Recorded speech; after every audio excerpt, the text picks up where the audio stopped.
Good afternoon. It's 3 o'clock. I'm Joseph Bonanno, live from the 104.5 The Zone studios. Lots of drama involving the NFLPA this week as former NFL Players Association Executive Director Lloyd Howell Jr.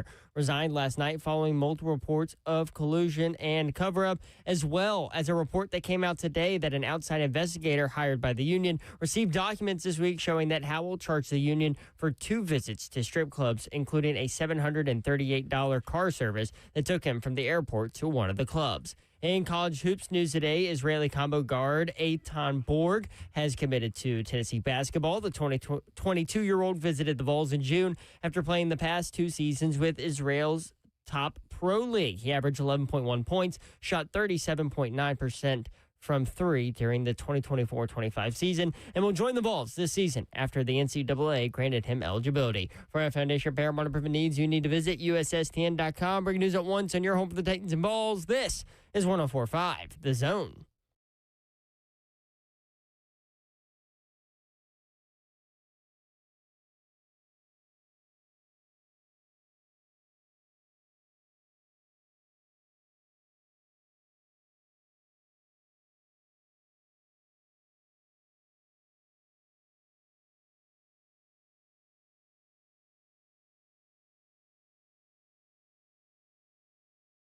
Three HL 104.5 The Zone. What up, Nashville? Britt Doherty with you on a beautiful day in the Music City.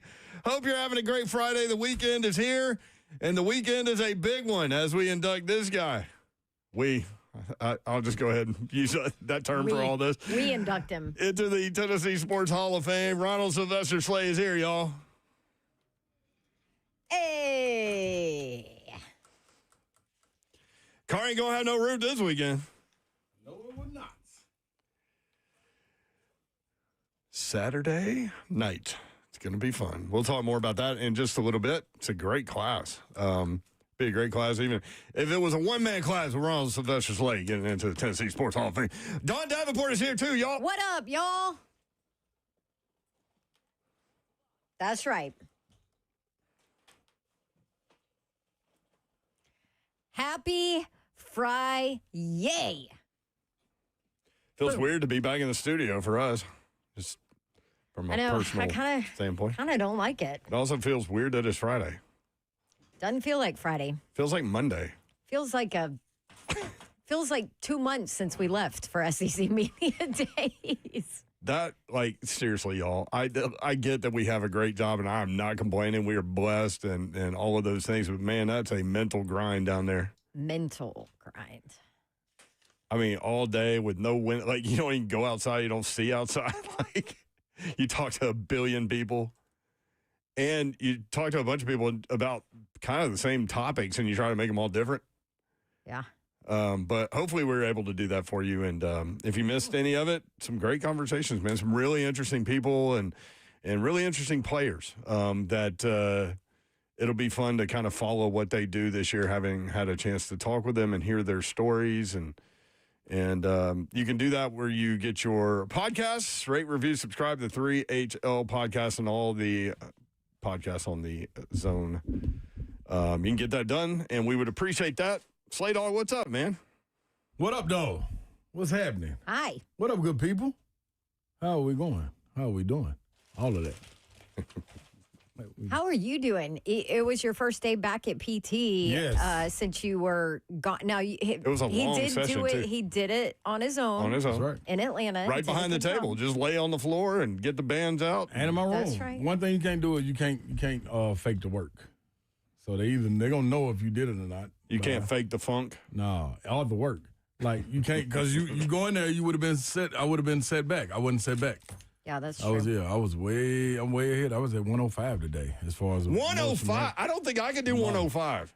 So I think 120 is the max. Do you think I could do 105? I didn't know. you Wait, I didn't know you 105. could go over 100. Yeah. Well, that doesn't make any sense. It's not gotta bend percent, them it's legs. degree. Yes, degrees.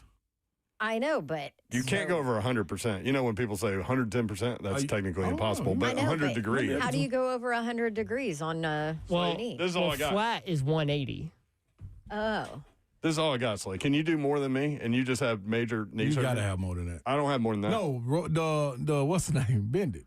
Oh, that? Yeah, that's what. Where I'm am I talking there? You might be at about 100. I think my thighs are struggling too right there. thick to do it. Wait, what?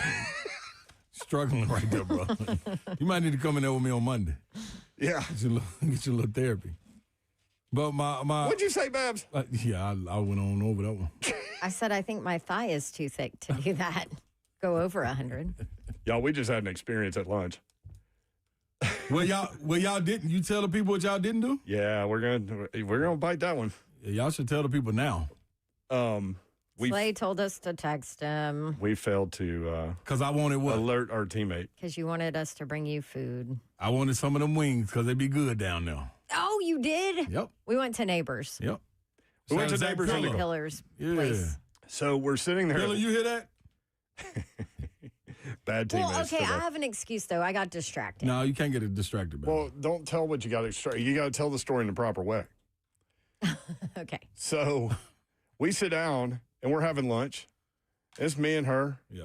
and we get waters and Coke Zeros, both of us. And she orders a really healthy meal, like the grilled chicken and broccoli. Okay. I got a side of broccoli because I wasn't that hungry. Okay. And Babs goes, Mayor, look over there. And I look about 3 tables over. Her husband's sitting there. Lunch meeting. Mm-hmm. That's cool. Oh, it was a lunch meeting. Yeah. A lot of people with them? A bunch of work people. Yeah. Yeah, they were But I had legit. They had their computers out. They were doing work. That was a work meeting for Yeah. sure. But I was But like, I what are had the odds of this? No idea that he was there. I looked over and I was like, Mayor, you're never going to believe this. And my phone was dead, so I couldn't Call text him it, to be yeah. like, hey, I'm going to eat lunch. Yeah. Whatever. I'm going in early. And like, he never texted me and said, oh, Yeah. I've got to work, whatever. Which is, I mean, we both work and do your own thing during workday. But I look over and I'm like, you're never going to believe this, Mayor. I'm like, my You should husband's have here. took a picture. You should have got Mayor to take a picture and then send it to him. Like, where Oh, you that at? would have been funny. That would have where are been you at? funny. It was so 'Cause weird. He never saw us. Yeah. Yeah. That's cold blood. Because he had his back to where What are we the were odds of that? sitting. So, yeah. See, I should have told harder. Mr. Babs, I should have told you to give me something to eat. Yeah, he would've would never have done it. remembered. Would've He never would have forgotten me. remembered. Yeah, we were bad We teammates. suck. Yes, We I do. do. We do suck. Because I had to turn around. I was here.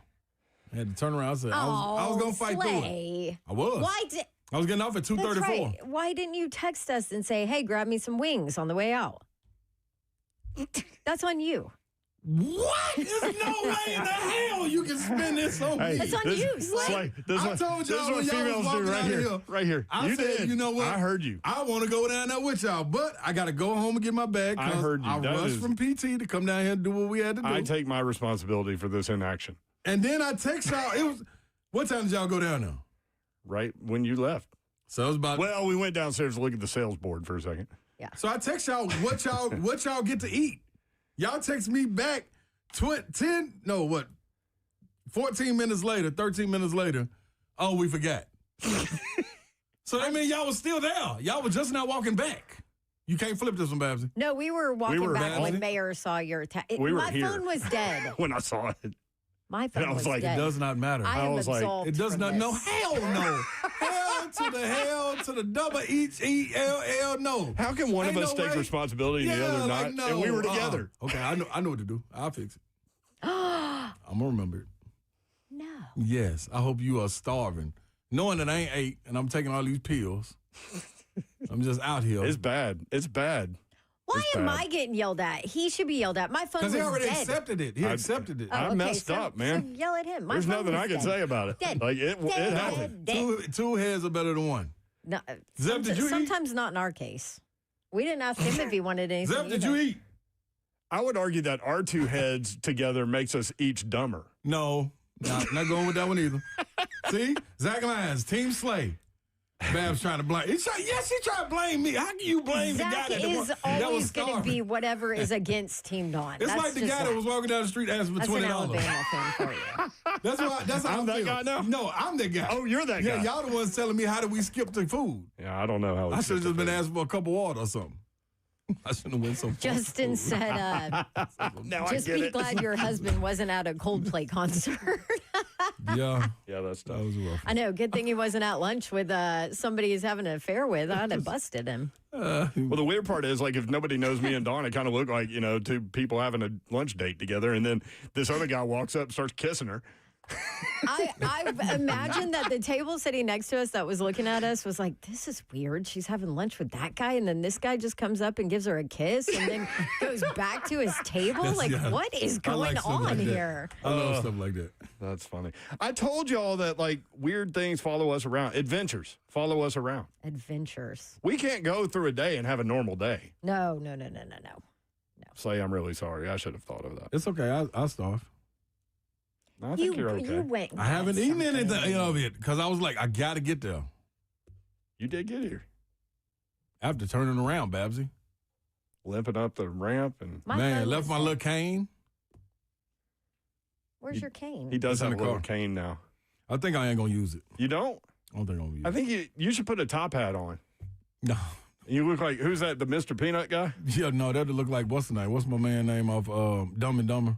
Lloyd. Yeah. Lloyd. Yeah. Like Lloyd. In the orange suit. Yeah, nah. Yeah. Because it's an orange cane. No. It's better than the Walker.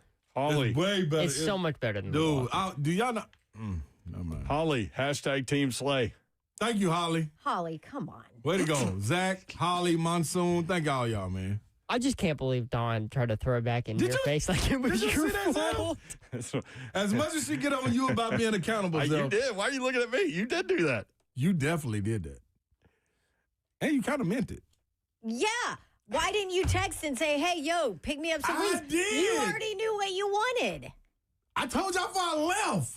No, you said, let me know where you go. He I did. might Okay, get something. This is That's my not what I argument, said. and this is why I feel bad about it. That's not what I said. He said enough to make me. I should have thought while we were at, hey, Slade, what do you want? Yeah. Also, And we always ask each other when we Also, go get something to eat, what that do we is true, want? too. if Slay says he might want some food, he's going to get Slay some wants some food. food. He's going to get some food. Listen, Thank you, Zell. I offered today to drive him to PT. I said I'm cool. I offered to pick him up for work. Said You I'm did. cool. I You said- said scoop him up. I said like 3 times, do you want me to come scoop you up? And think about what we love had that to do phrase. today. We would have never been on time because I was without anything. Monsoon says, have we even you're heard an apology? No. It's not my fault. Yeah, I apologize. I can't wait. Thank you, Hold up, Laura. hold Yes, up. you're No, welcome. it's Thank you like, so much. it's like, you don't even need her. I got you. Thank you, Zell. Yes. That's my producer right there. Hell yes, Zell. Zach Lyons said, hey, Zeph had Zaxby's. Did Zeph ask anybody if they wanted Zaxby's? The Okay. Zell get here at 9 I o'clock was in the here way morning. before though, all right? y'all. So, like, We skip past I'd already Zell on finished that. my Zaxby's before y'all even got to the building. Dude, man, Zell, make me feel good again, please, Zell, because accountability is key in this relationship. That should be your hat. Make me feel good again. Yeah, make me feel good again, Zell, please. Yes, it was my error. God, dog it. Well, no, Zell, hold on, Zell. And I mean this, Zell, because I'm down is on my some knees. bullshit, I'm begging for apologies. Zell, get something one more time. Yes, it was my error. Thank you, Babsy. That's it. Get rid of it. No. Lock it door, Zell. Here she goes. No, lady. Here she No, goes. lady. It's time to break. Stony Keeley in here. This is a Game of Thrones level betrayal. Unlock the door! Do you hear that, Slay? What? Stony Keeley says this is Game of Thrones level Savage, you missed betrayal. all of this, Savage. Where were you when I needed you? See, usually Savage would be all over a topic like this. Time to take a break. Coming up on today's show, Greg Cosell next. Poor Cosell. We'll talk about TJ Watt signing that big deal and what he has seen on tape from that monster. And then talk about some of the early opponents for the Titans with Greg Cosell coming up at 3:20, which is very soon.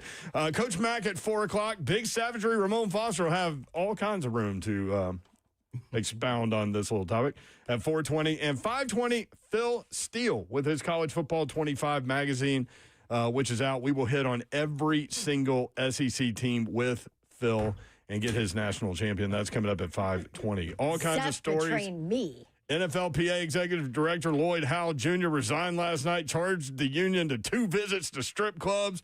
John Mateer talking about playing an SEC schedule. Big Jeff on Good Morning Football about Titans and Cam Ward getting no respect. Oladejo with the same thing. Manti Te'o has a take on Cam Ward and the Rookie of the Year process as well. All that coming up. Stay tuned. 3HL 104.5 The Zone. Yes, it was my error.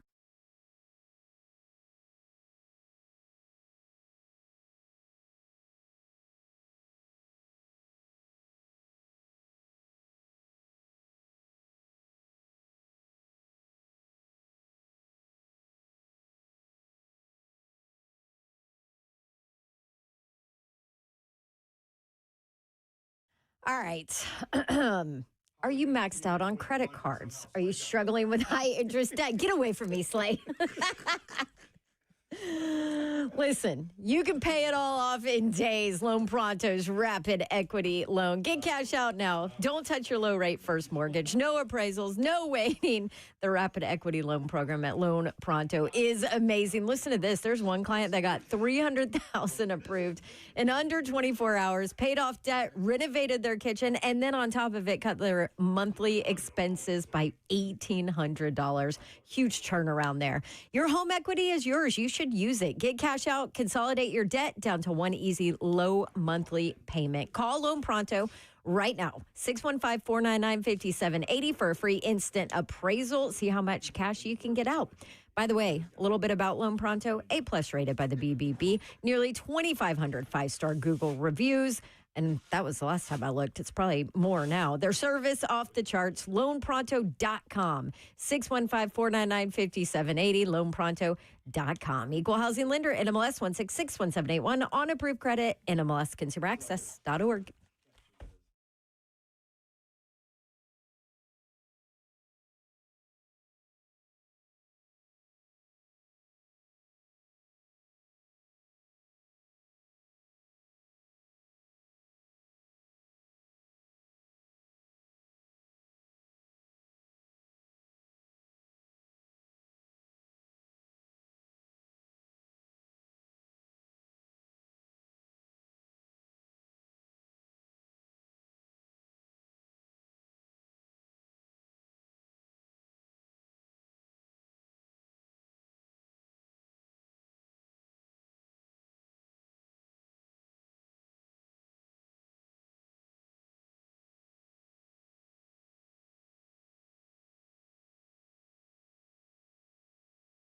Heard the Mark Patrick weight loss hypnosis hype?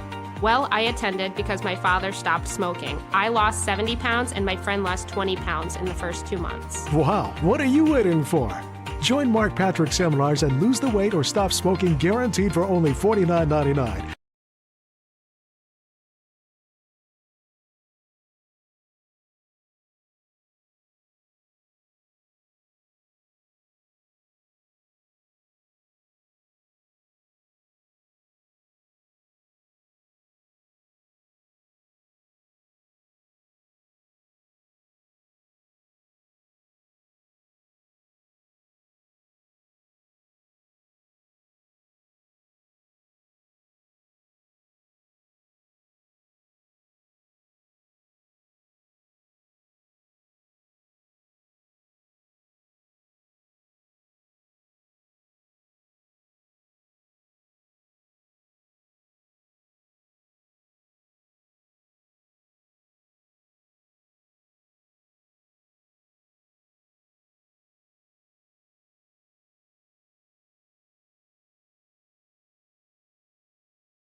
For $1 a day, you can feed a hungry Ron Slay because his teammates will not.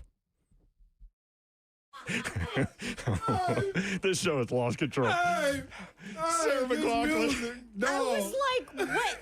I'm like, are these ads on radio now too? What is going on? No, They need to be because Slay's it's hungry. just Look at you, Zeph. No, look at me. I can't take credit. Look Zach how Lyons gave me the look how idea. Famous I look. Zach. Oh, Somebody needs to give this to Sarah McLachlan so she can do an infomercial about feeding Slay. oh my gosh. Listen, man. This is a look where you don't know where your next meal is coming from. You have a meal in front of you. Yeah, thanks to the Hall of Fame. Thanks, guys. To the Hall of Fame. Yeah, they brought this up here to me. Don't get in the way of a good story, yo.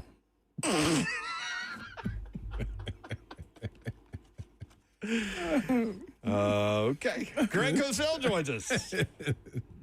Greg, what's up? How are you? What's up, guys? How you doing? What's up, Hi, Cosell? So, Cosell, if you would have gone to lunch with us and Slay wouldn't be able to because he had to go get some stuff from his house and all this stuff, would you have thought to text him and go, hey, Slay, what do you want for lunch, man? We'll bring you some lunch. You didn't bring you guys anything? No, it was the other way around. Yeah, it was the other way, Cosell. I would have definitely brought him something. It was me and Davenport. we I told him it was his fault. How was SEC Media Days? It was Good. great. Nice transition. Yes, it Yes. was very good. I'm trying to think. Busy, Cosell, have you watched Diego Pavia film? I have not. Yeah, Because- I've seen him on TV. Because he's He tiny. looks, I mean, again, I'm He's not going small. to evaluate him in detail. I've just seen him on TV. And my sense is he looks like a college quarterback just seeing him on TV. Yeah. And then you talk to him, I was and you're watching, like, I was watching Nico today. You know, obviously he's at UCLA now. yeah. Really? Yeah, that guy's freakish. I mean, he's not a good quarterback yet, but he is a ridiculous talent. What's he missing right now? I think that his processing is a little slow. You know, it's hard because of the nature of that offense. Right. That is a true air raid offense. It might be the most air raid offense in college football. So there's not really a lot of progression reading concepts that are involved. So therefore, that's something that he would need to learn. You know, I think that because of that, he doesn't really have a refined sense of timing and anticipation. He's a beat late with throws. He leaves a lot of throws on the field where he doesn't turn it loose. Again, those are the kinds of things you'd have to ask him about. But just in terms of his pure talent throwing a ball and the fact that he's almost 6'6" and he's immobile, he's an effortless thrower. Of all the guys I've watched, and the quarterbacks from this year that'll be in next year's draft, he's the best thrower of the football. That's interesting. Who else have you watched? Yeah, are there SEC Pretty much guys all of them. that you've watched? Like, have you seen John Mateer by chance? Because everybody at Media I Days have. was talking about him. Yeah. I have seen John Mateer. What do you think about him? Let me pull my notes because I probably watched him a month ago, so I can't remember the details. But Yeah. But I have seen him. Yeah, it was crazy. I felt like just once we hit SEC Media Days, all the sports writers and everybody that, he was the guy that everybody was talking about. Of course, Arch was a popular conversation, Arch Manning, but Yeah. but that's the one. And that- Lenora Sellers and DJ Lagway, but John Mateer was But Mateer was kind of the surprising. surprise Yeah. one that everybody kept bringing up as far as Yeah, talent. I mean, I think that you know, to me, and again, this is me, and I know someone else who feels the same way, who watched him in detail. There's a naturally kind of frenetic and chaotic style to his play that can be both a positive and a negative. You know, I think it needs to be more efficiently channeled to make him more consistent. You know, I think that he's one of those guys that moves around an awful lot, and he's kind of an unorthodox short-arm sidearm thrower, I should say, who flicks the ball as opposed to driving through with his throws. He's in some ways a you know, very much a Sandlot type player, which gets people excited because he makes a lot of plays outside of structure. Yeah. So, you know, that gets people excited, and he's good at that. Which could be I great in finished by college. saying he'll be one of the most intriguing quarterbacks to watch in 2025, given that he showed enough flashes of pocket efficiency with progression reading and plus arm strength to believe that that can be further developed. And we know that he possesses a playmaking dimension. So he's going to be a real intriguing guy to watch this year. I wouldn't say right now he's an oh my God prospect, but he's going to play another year in college football. That's a great little soundbite there. While we didn't talk to you about talking about this, but since we're there, what do you think about DJ Lagway with another year under Napier?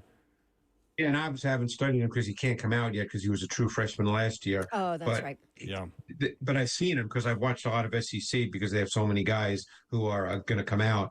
There's another guy that's just, I don't think he throws it as well as Nico, but he's big. He can move. He does have a big arm.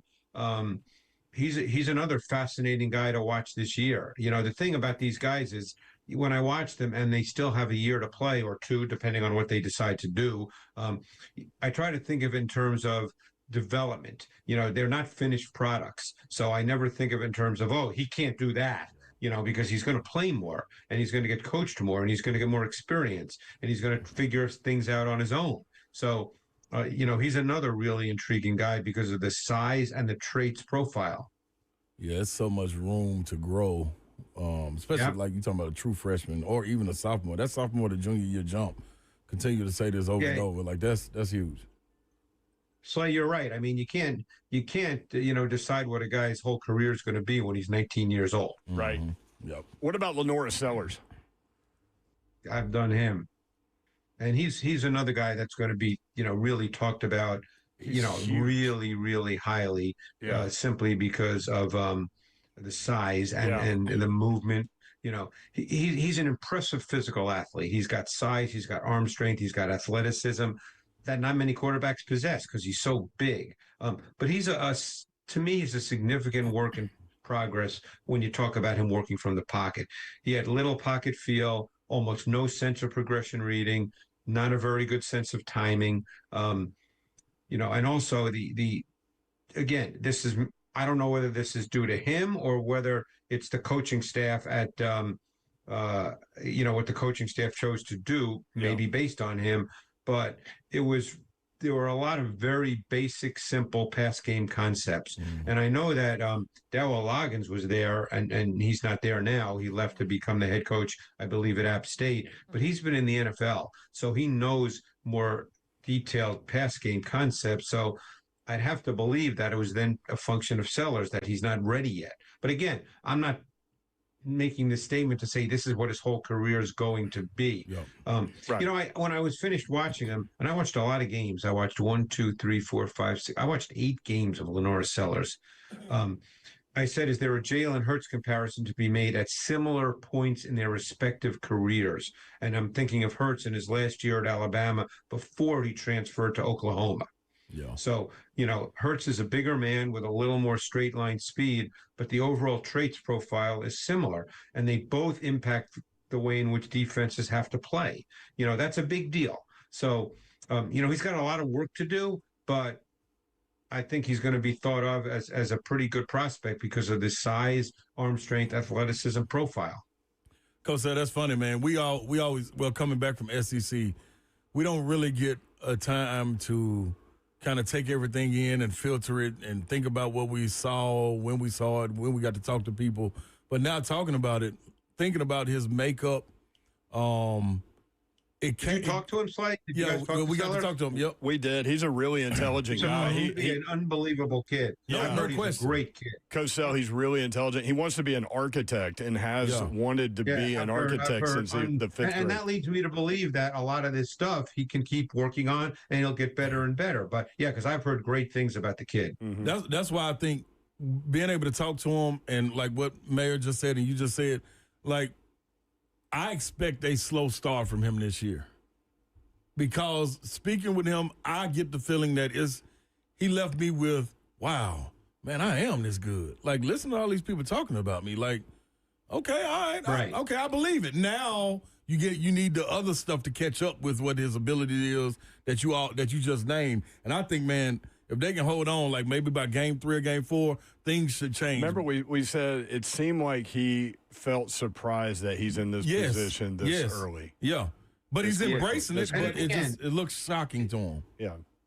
It's almost hard not to be aware of all the stuff that's out there about yourself. It's really hard, the way the world is now. Mm-hmm. And, you just have to, it's hard. Look, it's easy to sit on the sideline, like for someone like me or you guys and act like we know everything. But, it's hard to shut out the noise. It's out there constantly. So then it's what you have inside of you that determines a lot of that, because he's obviously got a lot of talent and we know he's a great kid. So the question is, he has to work through the things that would prevent him from being a great player. He's got to work on those things and work through them. He can't just assume, hey, I'm great, this is the way I play. I feel like this came as a whirlwind to him, and he will catch up with it. So to your point, I totally agree. That's interesting.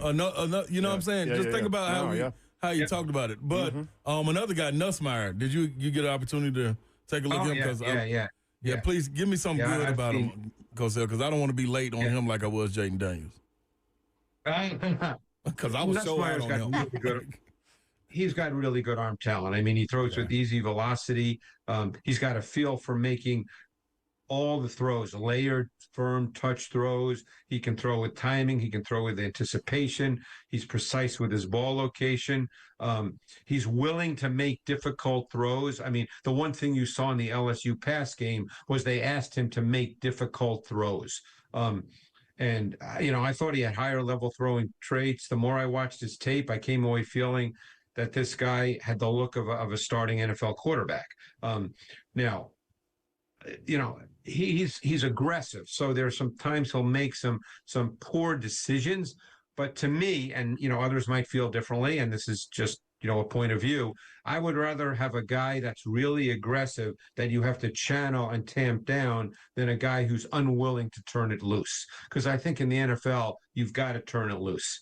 And you've got to be willing to make tough throws. And if that's just natural to the way you play, then I think you can tone that down situationally. But if you're a guy that's unwilling to do that and is always looking for checkdowns, it's hard to make that guy really turn it loose.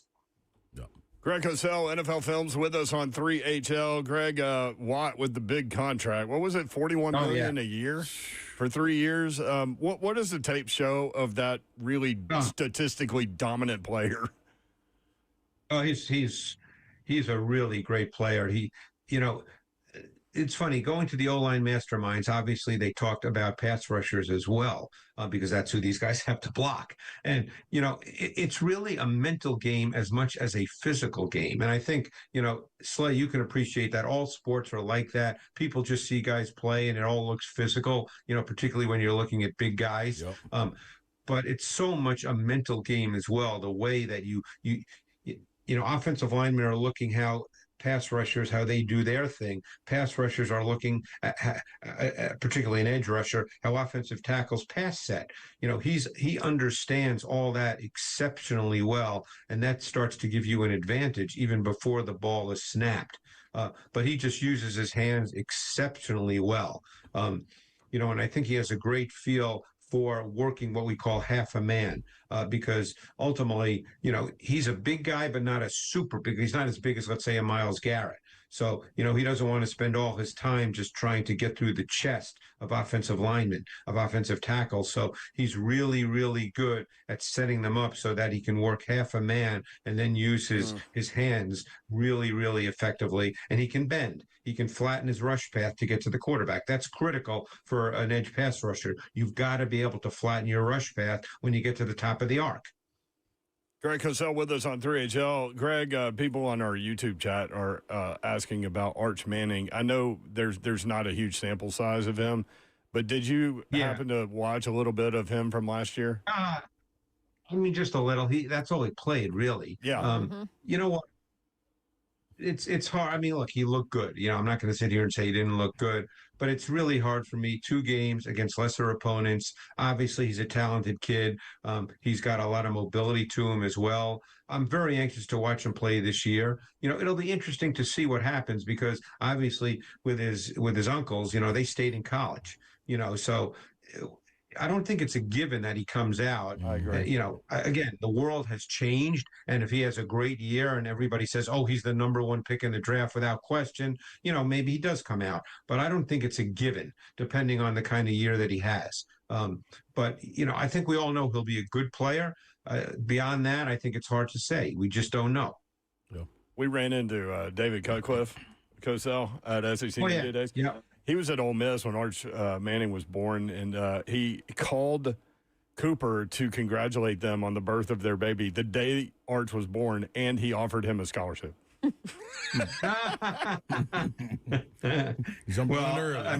Being around, Peyton and Eli and being taught the position the right way, I don't know how you put a price on that. That's just ridiculous. Cut's the best. Speaking of Cutcliffe, we asked. He's a big Daniel Jones guy for good reason. He was his quarterback at Duke, but we ran into him a few years ago. He said he just, he kept having first-year head coaches and different offensive coordinators. He just needed the right fit, the right system. Now Daniel Jones is in Indianapolis. What do you think about that? It's funny, and again, Cutcliffe, obviously knows him well, and therefore he feels good about him because he knows the kid, and he's supposed to be a great kid too. I shouldn't say kid; he's not a kid anymore. I always liked Daniel Jones, and he was in a really tough spot. There's certain things he does well, and there's a couple of things he doesn't do well. And when he does not have a good O-line, and the Giants were probably a bottom 5 O-line throughout much of his career. What he doesn't do well really becomes an issue. I think if he has a good O-line and a good run game, which he'll have in Indy, and he'll be the starter, which he'll have in Indy with Jonathan Taylor, who's, a top 5 back in the league. It would not surprise me to see him be effective. Now, that's a relative term. I don't think he's going to throw 40 touchdowns or anything like that, but I think he throws the ball well. He's a big kid. I wouldn't be surprised if he's an efficient player in the context of that offense with Shane Steichen. Efficient, like I said, that could mean any number of things. But I always thought he had a chance to be a quality NFL starter, not a high-level one. Not, we wouldn't be talking about him top 5 or 6, but a quality NFL starter. So gladly accepted. Yeah. So Daniel Jones over Anthony Richardson at this point to you. Well, Anthony Richardson, got hurt again. He didn't work out through much of the offseason program. Again, that's just my opinion. Maybe I'll be wrong. I think he'll be the starting quarterback. When we get to week 1, I think he'll be the starting quarterback. Well, next time we talk with you, Greg, training camp will be underway, and we'll be headed toward preseason games and all those things. I'm coming your way again a week from Sunday. Oh, you are? Oh, great. Oh, yeah. Okay. All Put right. that in my calendar. Yeah, a week from Sunday. So I'll be there for 3 days, Monday, Tuesday, Wednesday. Great. Any country music in town that you're going to catch too? Nah, it's funny. I didn't look to see if there's anything going on, but I should take a look. There's always something going on. But I'll be there. Well, good. Can't wait to see you, man. Thank you for the time. That was an interesting little sidetrack talk about SEC quarterbacks. Thank you very much. No, it's great. I figured you guys were at SEC, and I've seen, pretty much all those guys. So, it's good talk. I love it. Thank you, Greg. Thanks, Cosell. All right, guys. Talk to you next week. Thank you. At Greg Cosell is the follow on X. Slay, those fries smell good. Can I grab one? You absolutely can, because I'm a great teammate. Hey, let me say this, though. Can I grab one? Hey, lady. Thank you. It's up on fire. That little laugh that she had. I know. That's that hocus pocus laugh, I'm telling you. Hey, but listen, though. Sellers, think back. Yeah. Beamer was talking about, everybody was praising him about the run, but he missed the pass on there. The pass would have took off. That's what we were told. So imagine and think about his recruiting, how that went. 3 stars, didn't get offered by South Carolina until October of his senior year. You know what I'm saying? That's the in-state school. That tells a lot of other schools a lot of things. If the in-state school doesn't offer you, why am I coming in there? Dow Loggins knows a lot about football. Yeah, he's great. I mean, I've not heard anybody say anything bad about him. He didn't say anything bad about Sellers either, but it's a reason that things were being brought along slowly. I'm just saying, man. So you think the league could catch up with him for a second? And I don't even think it's the league catching up. Another level. Yeah, I just think it's more of him figuring it out, like, okay, and I think he's going to do the work, no question about it. But him catching people off guard, last year was one thing. Them walking into it with all this hype is a totally different thing, especially with the schedule that they got with the games they need to win. Mm-hmm. This is going to be interesting. But I do think by game 4, if he's doing his homework the way he's supposed to, he is savvy enough to go on and get it going. I think every season that he has is in college, the latter part is going to be better than him early. I did get the very laid back, awesome to be here vibe from him. You know what I'm saying? It makes you wonder if he has like the killer instinct. And it ain't to nothing go wrong with that. No. You know what I mean? But that's just what I'm with you. That's what I was picking up I mean, on. you asked him about the Heisman talk, and he was like, man, that's kind of cool. Dude, y'all Which it saying it is. too? It is. Like it's got to be some truth to this somewhere. You got to think he's from a little small town in South Carolina. Yeah. You know what I mean? Damn, all right. When we come back, Marshall Manning, Peyton Manning's son, an interesting school that he enrolled in for the 8th grade. We'll tell you about it next. 3HL 1045 The Zone.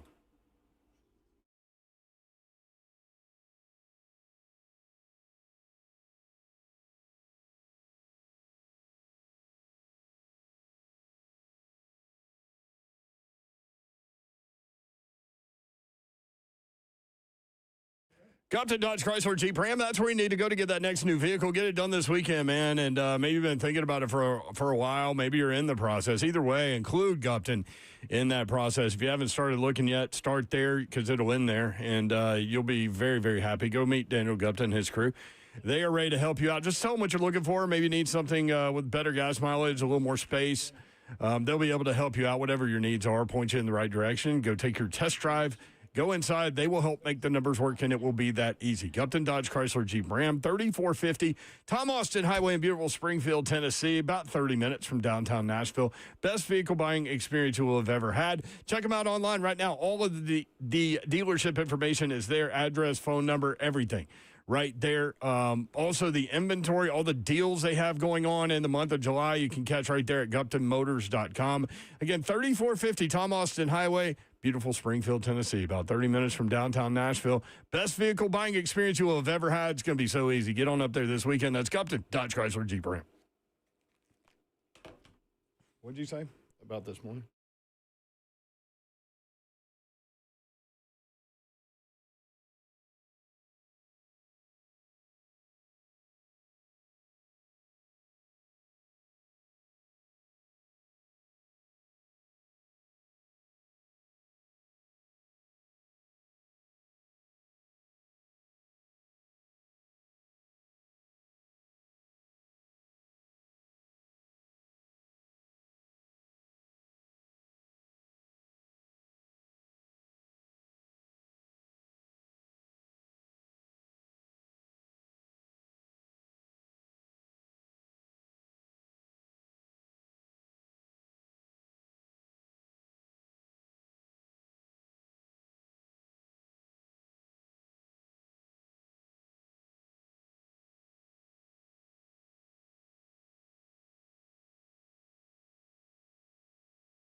From Sarah McLachlan to Salt and Pepper. Wide-ranging show today. Get up on this. Both these little chicken sandwiches and nuggets over here. Who would have thought during the break that your first words in the next segment would be, get up on this? You hear me? It's Friday, man. Get Friday. Brent Dornan on Davenport, Ron Slay, the executive producer of 3 Until SF. What's up? Man, we had a That's a great heck of a time beat. down in Atlanta. I hope you guys enjoyed the conversations we had with players all over the league and coaches and dignitaries and writers and all kinds of things. Panhandlers, homeless people that wanted to fight me. Crazy, man. I ain't never been under attack like that. I was worried about that little situation, but you were in complete control. Oh, yeah, we were straight. It's just so weird, the man. Guy, when the guy said, "Did you forget that you were black?" That was like, amazing. Like, what? damn. How did it get to Yeah, that? how'd you come up with that, bro? That See, was almost like the guy asking for $20. That's when I like when you can talk sensible to people, but you can't get sensible answers. If I could have got him calm enough, I would have asked him, like, now, how'd you come to that conclusion? Hey, guys, I'll be right back. I got to go get Dawn. She locked herself out on the balcony. You know, you ought to just leave her out there. Tell her, Slay, go. Yeah. Oh, I'm starving. I was starving in that heat. You want me to text her, pull up your phone, pull up the YouTube screen, and Slay's got a message for you. Yeah, Slay got you. Tell Slay will be out there soon. Did you forget? No, you go get it. You go get it. Okay, I'll be right back. Please don't do You were anything black. that'll get you in trouble. online. Yeah. No, Like don't that whole conversation was out of left field. was wild. But then that one line, I was like, boy, that I was like, what? Wait, yeah, what? like I don't know. What do you want me to do with that? That's not. See, these are questions I like to ask when people say something wild or off the wall. Like I want to give a rebuttal to make them think what they asking me. Like, okay, so what you want me to do with that? Should I all of a sudden remember? So what happens if I remember? Do I get up? Should I get up and leave? Look at this tail between the legs thing going here. Yeah, look at you, lady. See, that wasn't nothing but karma right there. Man, Slay is on you today, Dawn. That's my girl. I couldn't believe she just tried to twist that, though. That was the most amazing thing. Oh, man. She tried to make me feel like it was my fault. But this one, so check this out, Babs. So we talking about the little homeless guy that came in there and wanted to fight For us. people that don't know, we were at Strikeout Wings. This guy comes in off the street and he's wearing a, what'd you call it? An Ike Turner undershirt. And it was like sweaty and dirty, and he had a hole in the back of Yeah, it. cut He out, said he had been in a, Ike Taylor undershirt. he said he'd been in a fight in the park. Yeah, backless. Yeah, a backless cut out Ike Turner And so he undershirt. stopped at our table and just started talking to Slay. Came straight to our table. Straight to it. First, he asked me for some fair or a fade. Couldn't grasp. And I didn't know that fade meant fight. I think that's Yeah. what he was asking you for. No, he didn't want fight. that. Yeah, he didn't really want that one. That was the heat exhaustion talking to him to that one. Yeah, that was one thing I can promise that gentleman with jeans on and an undershirt. You didn't want this. Good knee, bad knee did not matter. Also, I'm the 278 big boy. Hey, but He had I'm no grabbing idea you, how you going big down. you Yeah, were. that's all. That's what I'm telling you. That's what I'm telling you, Babs. So if then, I wish he would have just stood up to and he probably would have been like, Yeah, he oh, would- yeah, crap. yeah, like I'm what out. I'm- yeah. Sorry, what am I doing? yeah, brother. He probably would say, "Yeah, brother, go and give me some wings." Like, and I would have been like, "All right, come on, dog. See how that's gonna, I thought he everything's asked gonna for go." fries at first, but it was either fair or fade. Yeah, but then he told me, "See, you forgot you was black."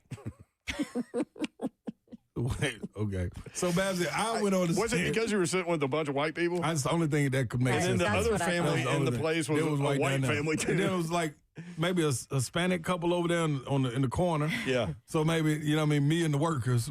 was in there. So the brother when he asked me that, Babs, I said my response should have been, okay, cool. So if I remember right now that I'm black, should I get up? Like, what should I do? I wouldn't even know what that would mean. Yeah, you see, me either. Yeah, that's what you got to do. You got to counter foolishness with foolishness. Like, that's why I said when we walked away from the lady that asked for the $20, hey. It was a man. Yeah, that y'all keep saying it was a man, that I should have told her, yes, I do got $20 for you if you got change. Oh, my God. So I got to, so what this is It telling was a me, wild couple days in I Atlanta. got to be a little bit more wittier than I've been. You think so? Yeah, I got to be way more savvy than I I've think been. at the moment you were kind of like, hey, get out of here. Like, No, Yeah, at the, Slay was at the very moment, You're like, yeah. oh, love. And Yeah, come on, dog. the whole time, Slay just kept eating his wings. Yeah, like, what you talking about, dog? Like he just kept eating his wings, and I'm like, if that doesn't tell you you're messing with somebody come you on, shouldn't. come on, dog. Like he's still eating his wings What is you while talking he's about? looking at you. Yeah. That means you're not in a good spot. You dude. out here, you suffering from heat exhaustion probably. That's why you talking the I'm way not you are. sure you could have said anything that he would have actually understood. What at was that he point. high though? Exactly. Yeah, he probably geeked. Hot he and hot. It wasn't a lot if he was, but Yeah, he probably coming down trying to figure out what Or the next move was. maybe it's one of those situations where he's been high so many days in a row or something. No, you ain't got that energy to talk like it if you've been high that many days. Because remember he went and stood in the window and was pointing. He leaves. Finally, the guy that helped us that was working there, he came over and he's Yeah. like, "Man, I thought y'all were talking." Yeah. And he got him out. Yeah. Like, he was like, and so then he leaves and he goes to the window and he's like looking at. We're trying not to we're kind of side eyeing him just to keep an eye on him, Yeah. but Oh, I trying was not to straight give looking him at him. trying not to give him attention. Yeah. But he Just had his letting him fingers like in a gun Yeah. position, Come on, like man. Hey, first of all, where's it at? See, that's another question. I said, where? Where? What range are you shooting at, brother? These are things I need to know. The imaginary pium gun ain't gonna work. I promise you. Like, come on, dog.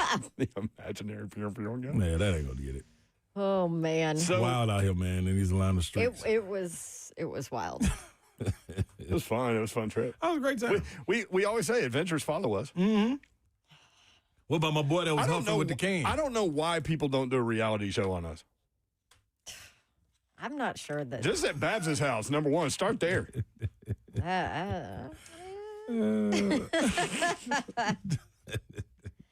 I think that I better really believe in my theme song if that's the case. Yes. I don't give a damn about my reputation because it would go downhill.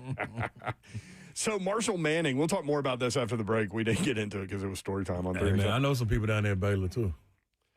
Going to Baylor in Chattanooga. So here's the thing. So Marshall, What is that known for? Baylor, like it's just a Football. private school, Football. football private boarding school. school. Is it all Boarding school. boys? Yep. So you know our guy. No, it's girls. No, too. there's girls. too, yeah. But our guy Will Healy, Yeah. who was what was he like 29 when he was coach at Austin Peay and completely flipped them from 27 losses in a row to a playoff bid the next year. I mean, they did a whole special on it. Yeah, he's at East Tennessee State now. He played quarterback. I think it was at Baylor. Really? I didn't know that. So anyway, Marshall Manning is going to go to Baylor. He enrolled for his 8th grade season. The significance there is, number one, what Slay said. I mean, Chattanooga school, we all have, kind of relationships with some of the people down there, but they typically play Brentwood Academy or CPA or so that dude will NBA. play in Oh, Nashville. yeah. He will. They went on the split. They Well, probably that's will gonna be redo the crazy. splits, how they did it, the East, West, Mid-State, and all that now. But When he yeah. gets into high school, he will play up here. Shout out AC. What up, baby? You know who he is. Zeph says we got to go. Also, shout out to Gator Mike with the Hyatt Place hookup Oh, yeah. down there. Yeah, Yeah, shout it out was to him. perfect. Treated us well. They were great. Thanks, Gator Mike. You got a Also, shout Gator out too? Mike was on my side on the whole. Well, that's how you know Slay you're thing. wrong. Oh, yeah, automatically wrong. The way Gator might come through. All-Star Medical and Home Accessibility. So shout out to them, man, over there in Hermitage. Y'all go through there and holler at Kevin, man. Tell him thanks for getting Big Slay around, That man. was a lifesaver. Dude, I wouldn't have made it. You wouldn't have made it without There's him. no way possible. Ice machine in tow, like ready to roll. Took it a little off-roading. It held up. You flew past that $20 guy. Yeah, get on that, though. No, he flew by, but then he stopped because he It was weird. Stop. You Like- did stop. wanted to have a That conversation. was a wild question. Laura, it's not a summer Friday on 3HL until someone locks themselves out on the lanai. Oh, did you say Lanai? No, she did. Zeph just said that I got to go get Dawn. She's locked outside. I forgot. I don't have my pass card. I have no idea where I put it before we went to Atlanta. And now I'm just locking myself out. We lost in here. All right, more 3HL coming up. Stay tuned. If you want in, 615-737-1045. Oklahoma quarterback John Mateer was the talk of SEC Media Days. He talks about playing an SEC schedule. That's next, 3HL 1045 The Zone.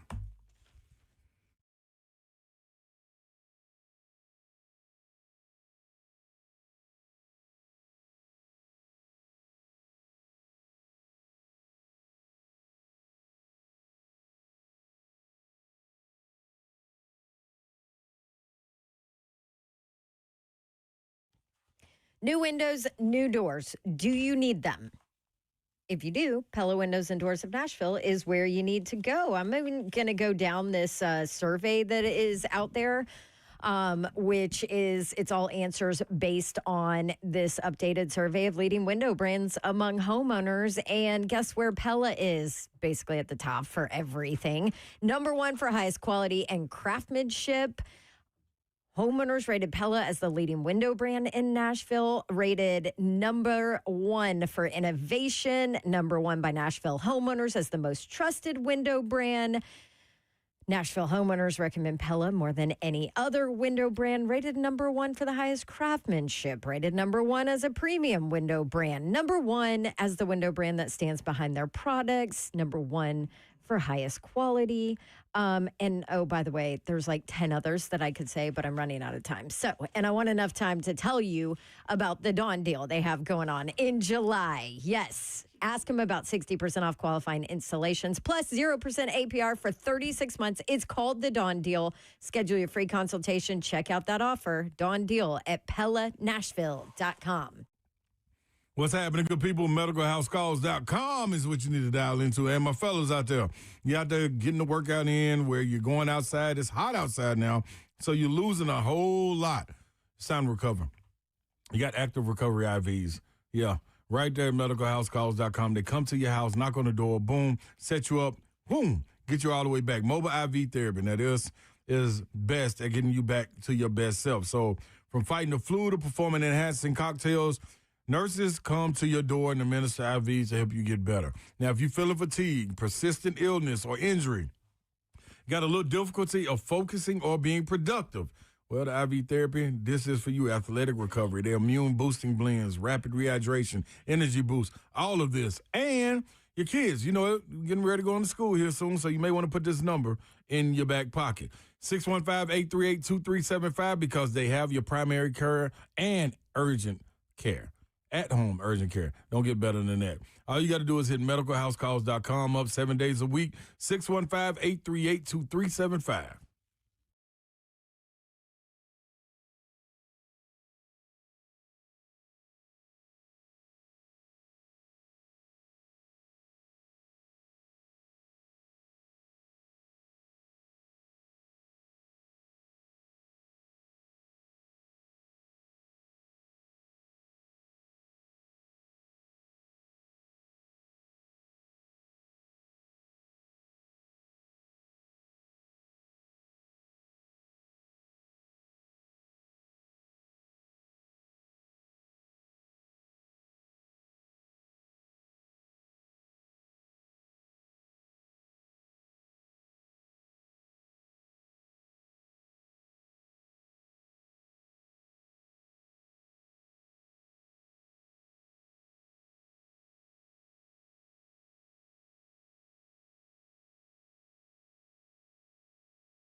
Good afternoon. It's 4:05. I'm Joseph Bonanno live from the 104.5 The Zone Studios. Lots of drama involving the NFLPA this week as former NFL Players Association Executive Director Lloyd Howell Jr. resigned last night after an outside investigator hired by the union received documents this week showing that Howell charged the union for multiple visits to strip clubs, citing it as a player engagement event to support and grow the union. In college hoops news today, Israeli combo guard Eitan Borg has committed to Tennessee basketball. The 22-year-old visited the Vols in June after playing the past 2 seasons with Israel's top pro league. He averaged just over 11 points and shot 38% from three during the 2024-25 season and will join the Vols this season after the NCAA granted him eligibility. For your foundation repair and waterproofing needs, you need to visit USSTN.com. Bringing news at once in your home for the Titans and Balls. This is 104.5 The Zone.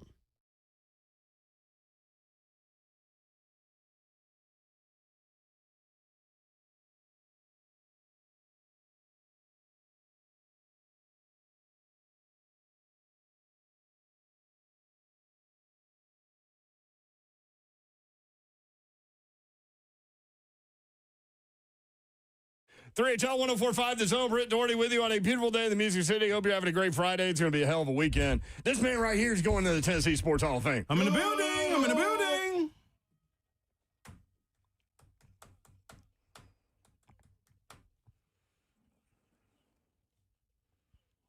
Jonathan on YouTube. What did I miss? Afternoon, good people. Too much, Jonathan. You can't miss, man. A normal 3HL show, brother. Yeah. That's all. All over the board. All over the board. On the board. That's what I was saying. Brisket on the board. I was just thinking that. I knew. We stopped at Buc-ee's. We Every did time. stop at Buc-ee's both By times. the way, shout out on the way there, whoever hit me on Twitter and said, did we just see you guys in Buc-ee's? Yeah. Yes, you did. Yes, you should have said hi. Yeah. I always got to say hi. I had a guy take a picture in there with me. Yeah, right outside the bathroom. Yeah. Well, at least it wasn't in the Yeah, bathroom. he waited. I said, I thought I saw you in the bathroom. He did wait, though. That's good. Oh, that was me. Thank you, brother.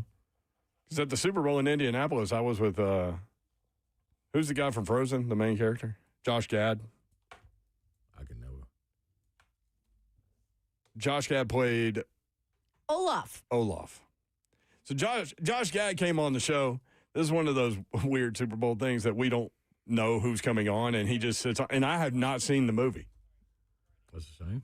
Right. But he starts doing the Olaf voice, and, like, I get so many messages to friends that have kids in the car going, like, how did you get Olaf on 3HL? Baby Babs would lose it. That's another one of Loves the her interviews. son Like, Olaf. I want to find the O'Neill interview. I met Bin Laden and he died. He said that on 3HL. I want to find the Olaf interview. Josh Gad was really funny. But anyway, after we went to break, I go in the bathroom and Gad's there. And so, like, we're taking a leak next to each other, whatever. This guy comes up to him while he's taking a leak, pats him on the back of the shoulder. I'm like, what in the world is going on? He goes, He didn't even let him finish. No, he's still paying the water bill. Mm-hmm. And Gad is so nice. He was like, "Hey man, I really love your work. Blah blah blah blah blah. Can I get an autograph? Can I get a picture?" And Gad goes, "Can we wait till I get out of the bathroom, please?" Please. He was so nice about it. Anyway, that was a weird thing. Coach Mack joins us now on 3HL. Coach, Mack what's up? Daddy. How are you? Did everybody make it back from Atlanta safe and sound?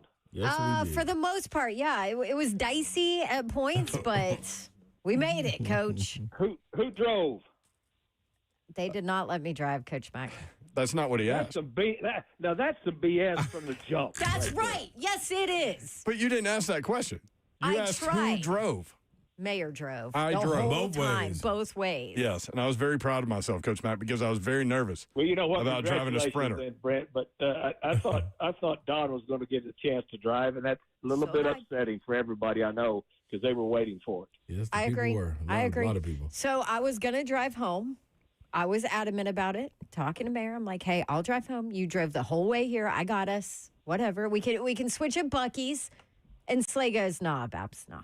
Yeah, it's all Well, from my perspective, look, I was asked to do a job. I'm going to do the job I was asked to do. You know what? I respect that. I respect that a lot. Here's what I do like that you stopped at Buc-ee's. Isn't it the best? Coach, they have the best trail mix. It's so good. Bucky's is 2 Texas A&M graduates that started it down around Beaumont, and it is spread worldwide. It is Bucky's is like a Disneyland. Yes. I didn't know that it was started by Disneyland, 2 yes, A&M yes. guys. Remember I Two said that? Aggies. Two Aggies started it in a little bitty shack down there on the Golden remember. Triangle. I said, man, the Aggies, when we pulled in, I said, the Aggies making it happen. Oh, didn't I know was what that meant. wondering what you were talking Coach about. Mack, Okay. nobody listens to me, Coach I Mack. just thought that was a random thing in your head. I'm like, okay. The Aggies Ron Slay, you tried to tell them, didn't you? I tried, Coach Mack. I tried. Hey, Ron, I'm looking forward to seeing all of you guys tomorrow night at the Omni at the Hall of Fame induction. That will be outstanding. Yes, sir. It's I can't going to wait, be man. fun. Yep. Yeah, we were just having a discussion. Like, do we need to wear a suit? Do we need to wear a tie? Like, what are we doing here? Well, I'm going to be there with Coach Doug Matthews and his family at his table. Yep. And, I know that Ron Slay's table. You'll know where it is. Yes. He'll have like 8 tables there.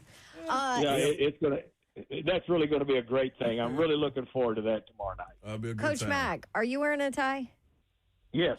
Okay, thank you. Yeah, he'll wear his black suit and Well, I was just checking. I what Coach told Mack does. Mr. Babs he has Coach to wear a Mack- tie.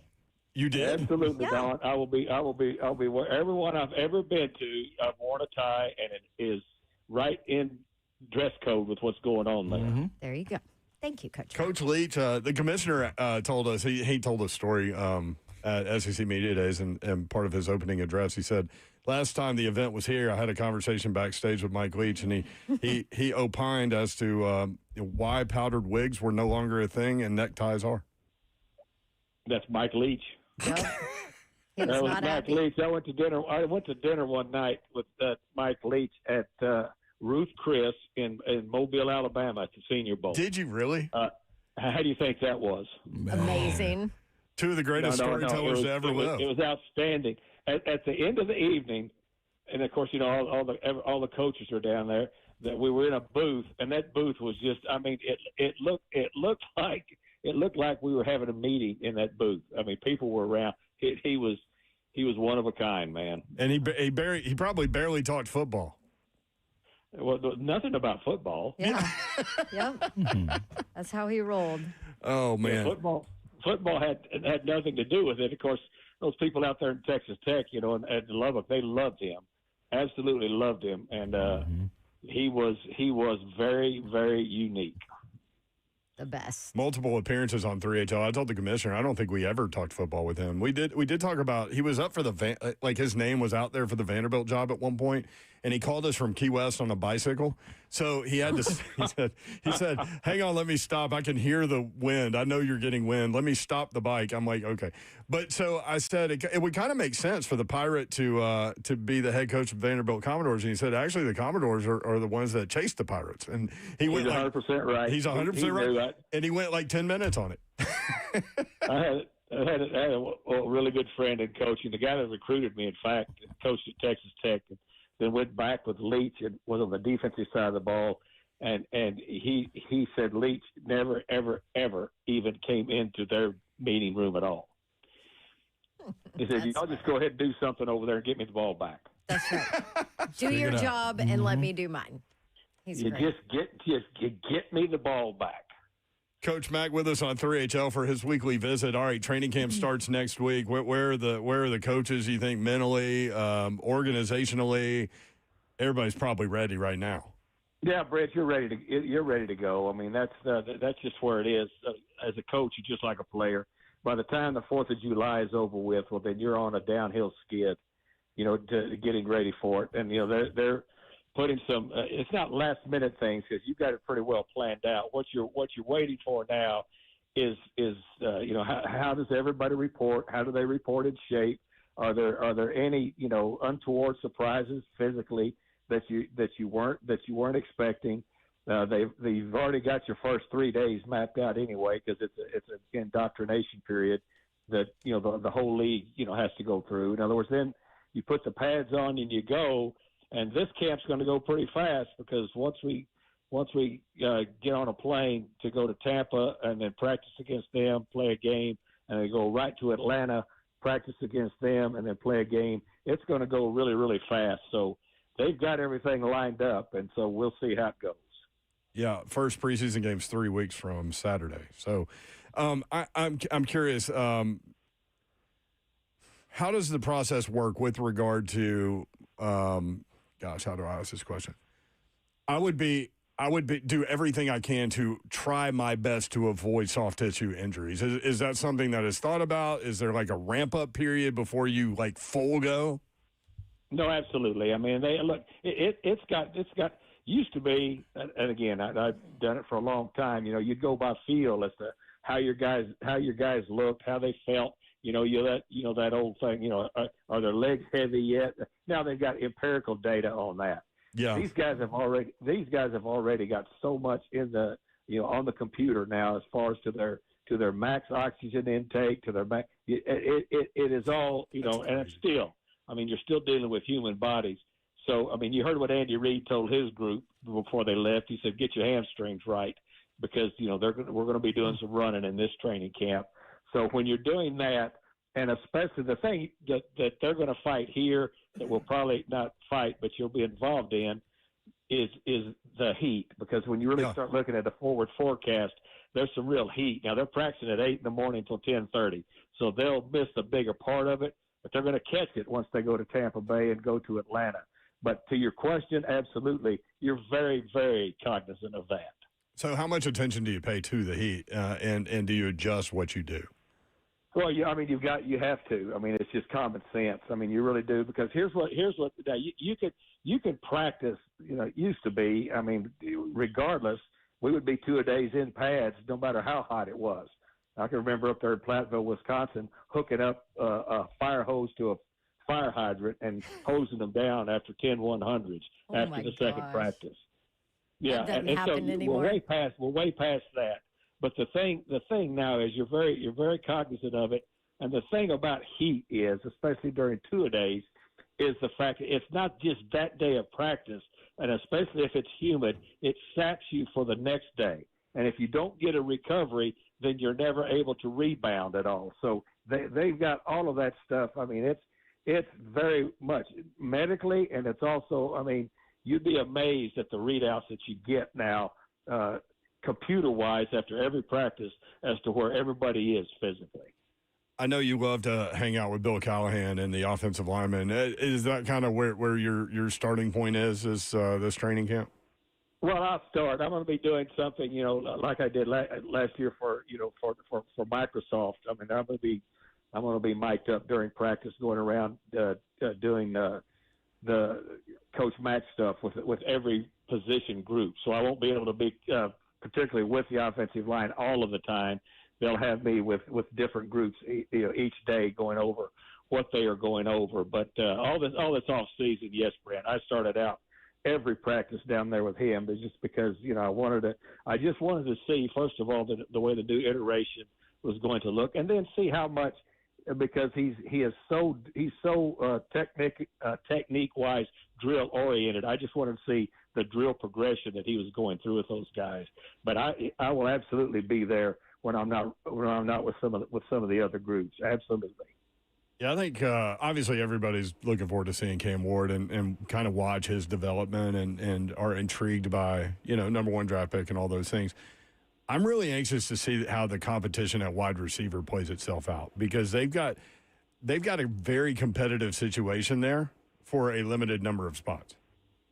Yeah, I mean, they've got 13 guys now, which is about the number. You take about 13 to training camp. That's pretty normal. It's the same with the DBs. You take about that many more, because those are the guys that are going to do the most running. But to your point, it's a very unproven group, right now. Right. I mean, that's the key. It's very unproven. Even with the two veterans that you brought in, they're new to this group. So seeing how they're going to come together as a group, that's going to be very interesting to watch. I mean, just like, to me, that's something I'm going to look at, when I'm going through doing those narrations during the practice. And the other thing is that inside linebacker spot and also the edge spot, because this is a new football team. It's a very, very young football team and a new football team as far as different pieces together. So you're right. That receiver group, you've got a lot of bodies to work through to see who's going to be able to be the 6 or 7 that you keep. There he is. He's Coach Mack, presented by Two Rivers Ford. Coach, we'll see you tomorrow night. All right, we'll see you, Ron Slade. Can't wait. Wear your tie. I know you'll be looking good. You know it. Dapper, Coach Mack. Ready for it. No. You'll be looking good. You and Brent will both have ties on, and I know Don will be sure you're both dressed right. I just sent a message to Brad Willis, the executive director of the Tennessee Sports Hall of Fame, and I said, sport coat, no tie, or suit. So we'll see what he says. Thank you, Coach. Either or. See you guys. See you, buddy. Bye. There he is, Coach Mack. When we come back, Big Savagery, Raone Foster next, 3HL.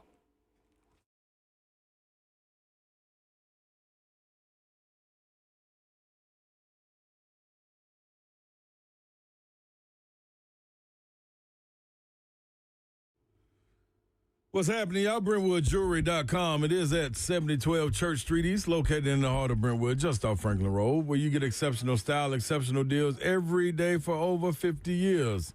So why not let the family come in and help you out? It makes real good sense. You want some of those deals and, some of that style, right? Well, when it comes to engagement, it doesn't get better than that.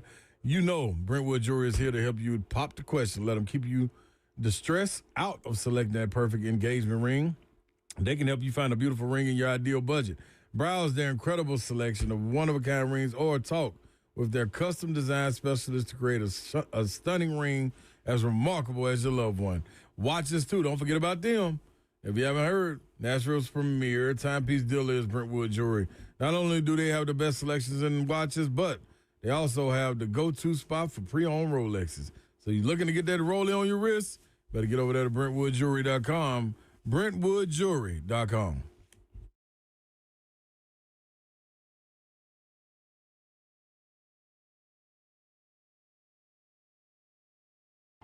Heard the Mark Patrick weight loss hypnosis hype? Well, I attended because my father stopped smoking. I lost 70 pounds and my friend lost 20 pounds in the first 2 months. Wow, what are you waiting for? Join Mark Patrick seminars and lose the weight or stop smoking guaranteed for only $49.99.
3HL 104.5, The Zone. Black and yellow. That means Big Savager Raone Foster set to join us as soon as Zeph quits talking to him.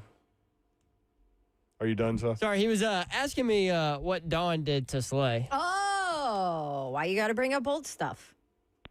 Did you tell him? I was in the middle of telling him. I did not get to It finish. wasn't it's Big Savage. Listen, it wasn't just Babs. It was me too. We went to lunch. Slay had to go run some errands. We failed to ask him if he wanted something and bring him food. True. Man, y'all, I tell you what. On my show that I have with Will Bolin and Jay Hawk, we have a motto that everybody eats, man. And if one of us is ordering something, we ask the others, you want something? Man, that's crazy, Savage, that they would do you like that. Man. Yeah, No, I would come never. on. Listen, this is how it went. We had a meeting. I know my dog wouldn't. I feel awful about it. I apologize to Big Slay, and that was I did not. on me. Because Yeah, this you is did. why. See? I did not say that. At least your Also, voice said that. I'm about Meanwhile, to delete Savage, that crap Babs and the takes- balls crap. Babs takes a different lane. Yeah, she does. Okay, Absolutely. let me explain. Let me We had to come in early for a meeting. Slay had to go home to get all his stuff. I said, we're going to go grab lunch. He said, where are you going? I don't know yet. I think Neighbors. Okay, let me know. I might have you get me something on the way out. I might. Mm-hmm. We forgot to text before we left. Then he texted in the middle of our walk. We were already back at the station. And he's like, well, where'd you go? And what'd you say? I said, Neighbors. We're almost back to the station. We Savage. forgot to text you, but my phone was dead. That's my excuse. But you text him on the walk back. I'm hearing cracks in the no, phone. I'm sorry. Wait. Phone was dead. Mayor texted him on the walk back. Was your phone dead the whole time we were at Neighbors, or did it get some juice? I plugged it in at the bar at Neighbors. Sometimes you just got to sit No, around. but I told sit Slay, around and why wait on didn't her. you? But why Sit around didn't and wait he on just everything to come text out. and say, "Hey, I want some wings. Savage. When y'all come home, grab me or come back to Yeah. the station." Guess what grab I me some texted and wings." said, Savage? What y'all get What's to eat? that? What y'all get to eat? We told you. That right there sounded like. See, Savage. Yeah. This is I got just broccoli. sometimes you just got to keep them talking. Yeah. You know what I'm saying? Like keep them talking. That's all. And you'll get the answers that you're looking for. It's just like on the scene from Menace. If you show Babsy Menace next time, when he told them in the interrogation room, you know you done messed up, yeah, right? you know. Oh, that's a good point too. No, you done messed up. So now she's watched Pulp Fiction in your Sprinter van now, and Did you? Scarface and Casino. Casino. Goodfellas has to be Casino. next, right? Listen, I'm stopping on Casino anytime it's on TV, just so you know. What did you think of it, Babs? I thought it was good. Scarface was way better. Way better. I love Casino just a little bit more. I'm gonna be real with you. Really? I love Scarface too. Yeah. I like the intricacies of like what Casino is, the gambling game, the games that's being played, how you try to go legit. Like I don't think Scarface ever wanted to go legit. He just wanted to be the biggest drug dealer in the world. Oh, yeah. No doubt. It was his way or the highway. No question. I Yeah, told them exactly. it was not a good idea to get me on these gangster movies because now I just want to do whatever I want to do and take out anybody that's in my way. Which has become That's what she's clear. doing. Yeah. You know why I love him though, Babs? See, it's know all why I y'all's love fault. Why?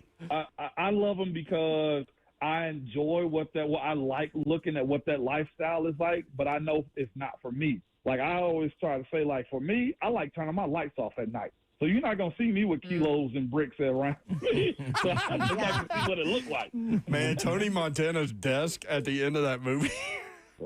I mean, just mountains of cocaine. Yeah, he just kept Boy, on had a laying snow in it. cone of the snow machine up there, didn't he? That was crazy. He's just I laying thought in for it. sure he was just going to die of that. Just nose diving in it. That's what Slay said. That was a When it's great good point. I like can't that, believe Babs, this. ain't no dying.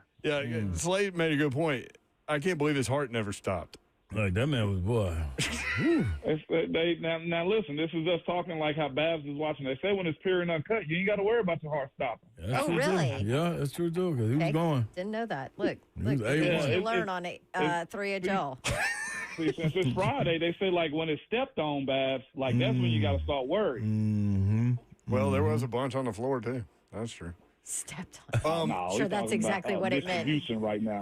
That's probably some detectives listening to us right now. Like, what y'all talking about? All right, moving on. Just what's going on Oh, there. well, you know what? Let's talk about this then. Instead, the NFLPA guy who is now out of a job. You want to talk about that? I mean, that involves strip clubs and a whole lot of money. It was. That ain't a whole lot of money. That little 2,000 Savage throw that up tomorrow night, okay? Party's on Saturday. This is like that honestly is getting high on your own supply. We're talking about gangster movies. Back to Scarface.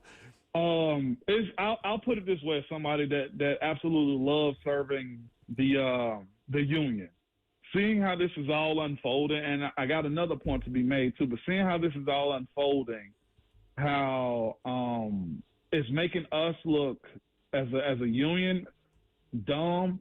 I think it hurts guys in the past.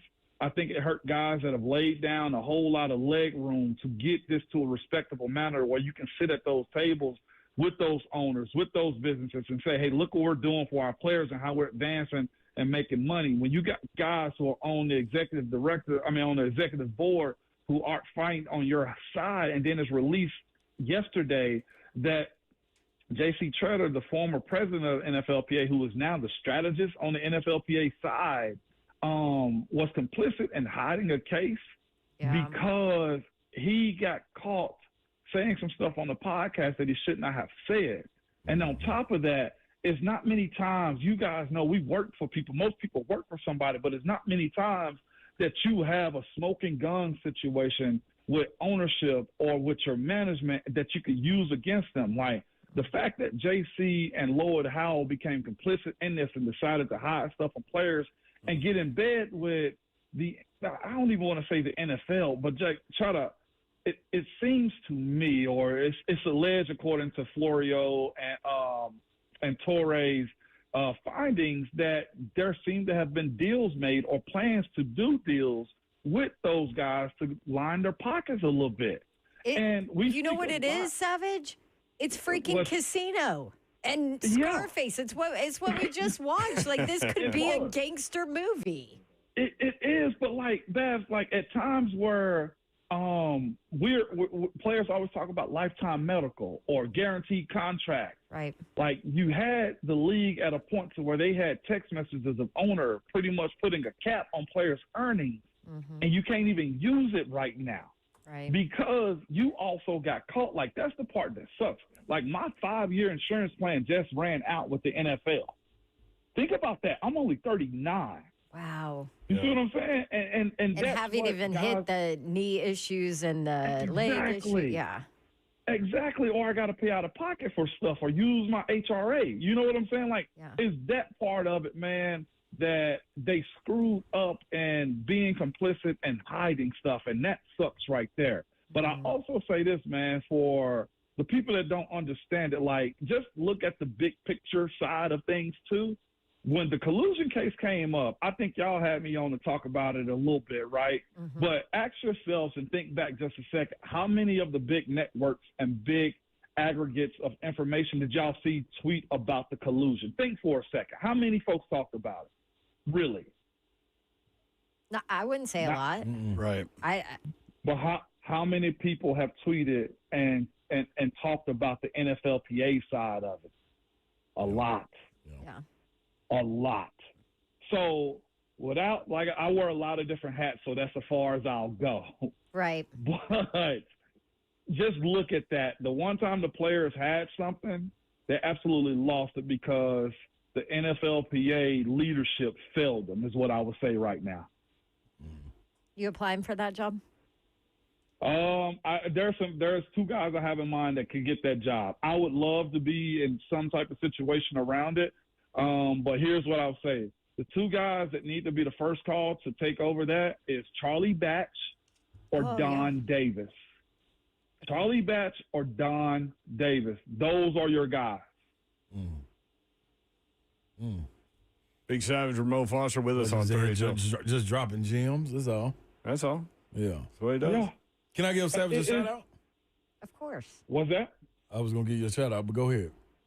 No, I was just going to say, man, a lot of the fans won't care about this type of stuff, but that 2030 negotiating is coming up. Yeah. And this is going to be the reason, this moment right here in 2025 is probably going to be the reason that there's a lockout again, potentially. And it's because a lot of people 5 years from now or 4 years from now when the negotiations start are probably going to want to bring up this collusion case and try to fight it in court and waste a whole lot of money. But the fact that they got thrown out and you got a couple of guys that are complicit in it, there won't be much of a ruling in it, to be quite honest with you. This was a pivotal point in the history of the workers. And I know people saying, well, you guys are millionaires, you bleepers, like, whatever. Like, you get what you earn in this world and what you worth more times than not. And this was one of those opportunities, I think, where the rope has slipped. I don't think it's all lost, but it's going to be a hard climb back to get the trust of the players back, to say, why am I paying my dues? And just the idea that we trusted you and you failed us. Like, there's a lot that goes on in the day-to-day of how we do our jobs. We go work out, we go play, we got family, we got problems, we got a whole bunch of everything. And we trust you to do these things for us. Just keep us informed. And now it's kind of, it's got two black eyes and a bruised rib right now is what I'm telling you. Yeah, it's a good point. I mean, ultimately, you guys are employees of an organization that makes a tremendous amount of money, and you're paid accordingly. I mean, that's how capitalism works. Yeah. And there are issues that come up with that and what you're worth and all of these things, but those things are, to your point, collectively bargained. And you mentioned lockout. People start perking their ears up when it gets closer. That's for sure. I mean, think about it right now. We're looking at this. I told you guys last week, like, I wasn't worried about these second rounders, because as soon as they get close to the season, what is happening right now? Every domino is falling with these second round draft picks playing. That's the thing. They know players want to play ball too. They also know players don't want to miss checks, no matter how much money you got at all. You don't want to miss a check. And at the end of the day, most guys just want to play ball. But there's also a such thing as like fair trade and just good working environments too, as it pertains to how you're treated and what your expectation of your role is. And it's a lot, man. But no, that job ain't for me. I'd like to see an ideal where, like, okay, if a call was made, present something. But to me, the guys for the job are Charlie Batch or Don Davis, or Charlie Batch and Don Davis. Like a co? Yeah. Charlie Batch is brilliant, man. I've run into him at multiple Super Bowls, and we've had him on the show. He's absolutely brilliant. Did you have a shout-out? No, I was just going to say, man, I keep on telling him he did a tremendous job on there. Shout out for the Tennessee Sports Hall of Fame, him and Chancellor Plowman. Oh, man. It was so good. That was awesome. Great job, man. That's my boy. Hey, man, I knew I could mess up. How do you feel that you were in the video with Chancellor, the Chancellor of the school, talking about Slay? Like, at least I know I can get my boys in school if they just go academic, is what I was first thinking, okay? That's right. Listen to that laugh. Listen to that laugh. Hey, it's good to know folks, man. Life's about relationships, right, Ramon? I'm telling you, man, conversations run the nation, man. You know how it goes. But Savage, man, everything I said was from the heart, man. It's your day tomorrow. I can't wait to see all the people that are there, not just you. I can't wait to meet Shamika, man. We've been cordial on social media, and I've always been a fan of hers. My wife, Keisha's in Florida, and I know she going to hate not being there because, you know, she laid the ball to the death of her, All okay? day long, you know it. All day long. But it's going to be a good time. I'm looking forward to it. We'll see you tomorrow night, Savage. Yes, indeed. Y'all be safe, man. Get some rest. I'm sure y'all still tired from all that work y'all did last week. What you talking about? Mentally exhausted. Ramon and Will, weekday morning, 6 to 10 on 104.5 The Zone. Catch them. Thank you. Thanks, Savage. Love you, man. All right. Love y'all too. All right, there he goes, Raone Foster. When we come back, Big Jeff on Good Morning Football about Titans and Cam Ward getting no respect. Next, 3HL.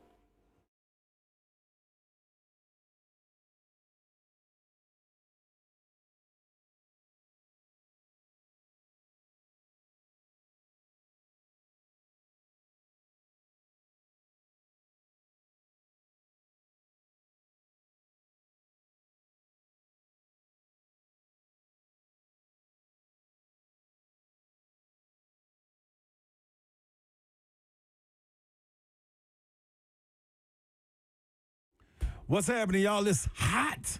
Woo! Scorching outside. Sit there and play around with that AC unit if you want to. Keep turning it on and off like it's going all of a sudden just magically just start working. Why would you sit there and do that if you have Spring Hill Heating and Cooling in your direct vision? All you got to do is go to springhillac.com, dial them up, get them on board. They are the heating and cooling company that can take care of all your HVAC needs. This is the time. I know you probably waited too late. You're probably saying, you know what? I'll just try to wait it out. Don't be a fool. Now we can get you a 21-point tune-up for only $69. And understand that this right here is the peak. It's the peak of the summer. So why not get the free service call? Get Spring Hill Heating and Cooling to come out and just look at the unit. Get the repairs plus low monthly payments on those repairs. You decide maybe I want to call another company and you think they're going to do you right, call Spring Hill right after them and they give free second opinions. It's real simple. Kevin and the family do exactly that. Treat you as family. It's a family business known for their outstanding customer service. Why? Because it's not a company hiding behind reputation. It's a family putting up front with their name. Spring Hill Heating and Cooling, springhillac.com.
3HL 104.5 The Zone. Brent Doherty, Don Davenport, Ron Slay with you. Want to thank Zeph for an incredible job he did. Absolutely. Monitoring the entire SEC Media Day situation from here. I mean, those were like 12-hour days for you. Yes, they were. So we appreciate that. Well, I appreciate the shout out. You're welcome, Zeph. Just doing my job. I'm serious, like timing things out and producing things. I saw his little paper in there. You didn't see his little paper in there. He still got it. I've done little that. residue paper. I've done that job. I know how difficult that is, especially with the math. And I'll just leave it at that. It But, pretty much And he was an worked. hour behind us. Yeah. Yeah, I think the time zone difference was the most difficult part. It was weird for us because the clock on our table down there was on Central Time. Yep. But then when we're booking things, we had to do it in Eastern Time. And, yeah. I actually had to go up to Catherine, who is, she's awesome. She is Greg Sankey's right hand. And she was Mike Slive's right hand. And she was Roy Kramer's right hand. Like, she's been there as the executive assistant for the SEC commissioners forever. And so I had to go back to her and say, hey, we're doing 4 o'clock Eastern today, right? Like, I didn't want to get messed up on Eastern Central. She's like, yes. Which was 3 o'clock Central, which started our show on Wednesday. Mm-hmm. He was very concerned about your knee. Yes, he was. That was my guy, man. Commission. It's come around over the years. You almost ran him over once. If I didn't have a horn, I didn't have a horn, so I was telling him, watch out, man. Can't just be moping around through the SEC radio row. The other guy that came running up on you one time, he saw you on your scooter. He came running up from behind you and slapped you on the back was Clark Lee. Clark is out of control, man. I'm telling you. That went back to old high school days right there, boy. I caught a great picture of him and you talking. Dude, I didn't even know that. I saw that. He was just smiling ear to ear. And what people don't know, you see that picture. Behind me, the Vanderbilt contingent that's like leading him around because they have to be at specific places at specific times. We're talking about network television live on the air and all this stuff. And they're like, Clark, let's go. They trying to get him going. Let's go. And he kept talking to you. That's my man. See, people don't understand, though. Like, we have high school history together. Yeah. You know what I'm saying? Like, Pearl, MBA, this is right after the private-public split, too. So, yeah. That's a good dude, man. Clark, a winner also. That was a huge sports talk issue yes, it was. back in the day. Mm-hmm. The private-public split. Stoney Keeley on YouTube. You can watch the show live, YouTube, Facebook Live, Twitter, and Twitch. Twitch, please. Thank you, Babs. Sorry, I'm a little slow today.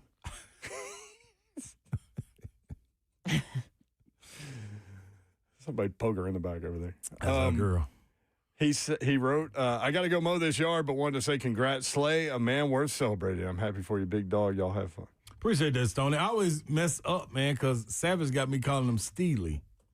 Because he calls him Steely for some reason. Because it's Stoney Keeley. Yeah. So he just combines his name. Yeah, so I always get caught in the middle, like Steely, like Steely Dan? Yeah, like I don't know what to call him, but it was Stoney. I like appreciate Steely. it. I like Steely too. That's one thing I'm That's his new nickname. Good job, Savage. There's another nickname. One of the Titans players' nicknames is Big Jeff. Okay. He was on Good Morning Football this morning, and he was talking about the Titans and Cam Ward getting no respect. And listen, you guys have the #1 pick overall in Cam Ward. I'm high on him. He has not been getting the attention he deserves throughout the whole entire offseason, but you've got a chance to see him up close and personal. What are some things that you've seen from him that you're excited for everyone else to see? You know, first off, I think that our team, Tennessee Titans, never get the respect and attention we need.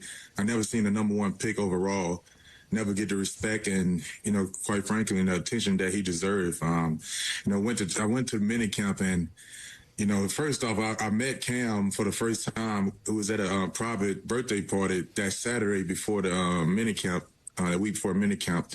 And we met, and of course, we were talking a little smack then. I was like, I heard you've been slicing my guys up. You've been talking smack. I said, I'm going to bring that to you, too, now. Like, I talk smack.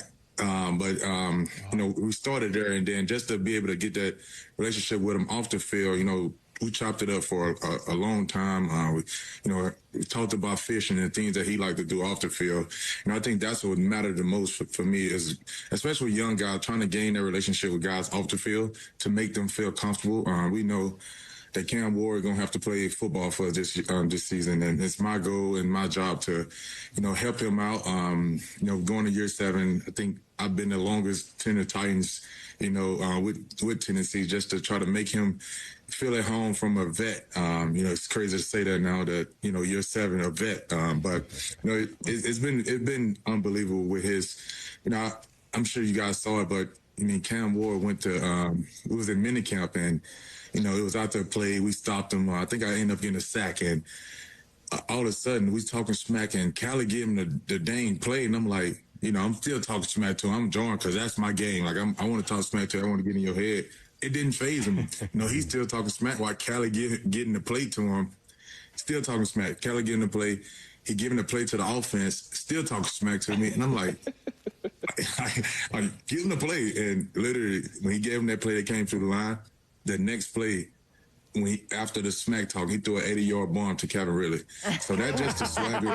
that right there showed me, like, we got us one. He's legit, and and I think where we at right now with, like I said, him not getting enough praise, and like I said, who is not known with that number 1 pick overall don't get the attention and the praise that he deserved. But I think that's a chip on his shoulder. You could tell the way he go about his bidding, his swagger, his demeanor. This is gonna be one of the ones that I'm excited to see. I'm excited to get back to Camp Wood next week, to be more around him and to learn a little more about him. But it's been unbelievable to get to know him. We're supposed to be going fishing. We've been talking a little smack too off the field with fishing. I don't think nobody in that locker room can outfish me, but he think he can. So we're gonna make sure we get that test one of the off days during training. Big Jeff on Good Morning Football. Nothing like relationships. I love him telling that story because we've heard the story. Yep. Right. We heard it from Callie. Yeah. Haven't heard him tell it. So that was cool.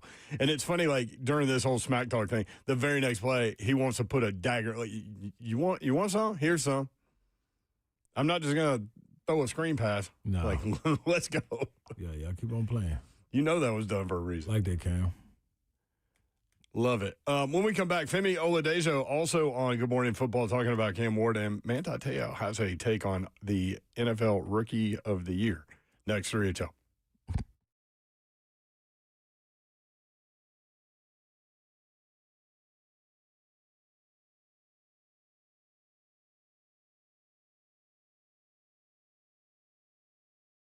Hey, yo, what's happening, man? KellamStemCellInstitute.com is where you need to head to. Get this inflammation kicked out of your body, but you probably, you comfortable with continue to take pills and letting it eat up your liver or everything else that's inside your body. It's just not going to function right later on down the road.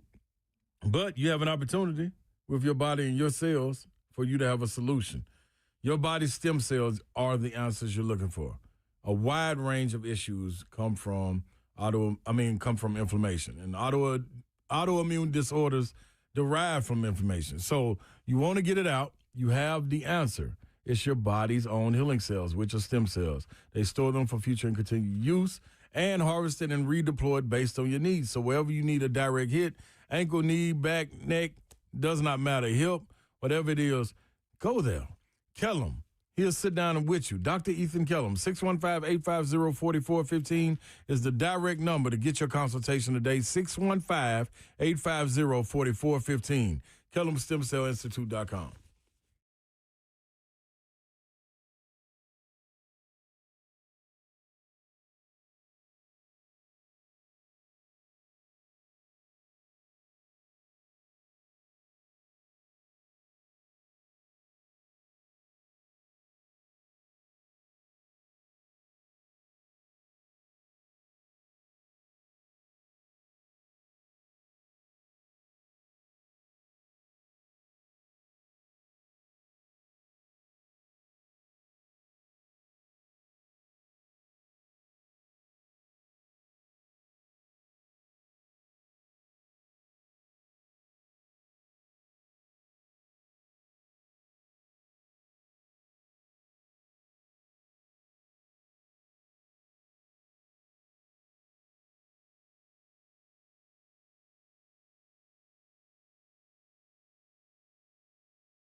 Good evening. It's 5:01. I'm Joseph Bonanno live from the 104.5 The Zone studio. Lots of drama involving the NFLPA this week as former NFL Players Association Executive Director Lloyd Howell Jr. resigned last night after an outside investigator hired by the union received documents this week showing that Howell charged the union for multiple visits to several strip clubs, citing it as a player engagement event to support and grow the union. College Hoops News, Israeli combo guard I-10 Borg has committed to Tennessee basketball. 22-year-old visited the Vols in June, and after playing the past 2 seasons with Israel's top pro league, he averaged 11.1 points and shot 38% from three during the season and will join the Vols this season after the NCAA granted him eligibility. Also this weekend, the Ron Slay will be inducted into the Tennessee Sports Hall of Fame. Congratulations to Ron Slay. For our foundation repair, whatever needs you need to visit USSTN.com. We're going to do something once on your home for the Titans and Balls. This is 104.5 The Zone.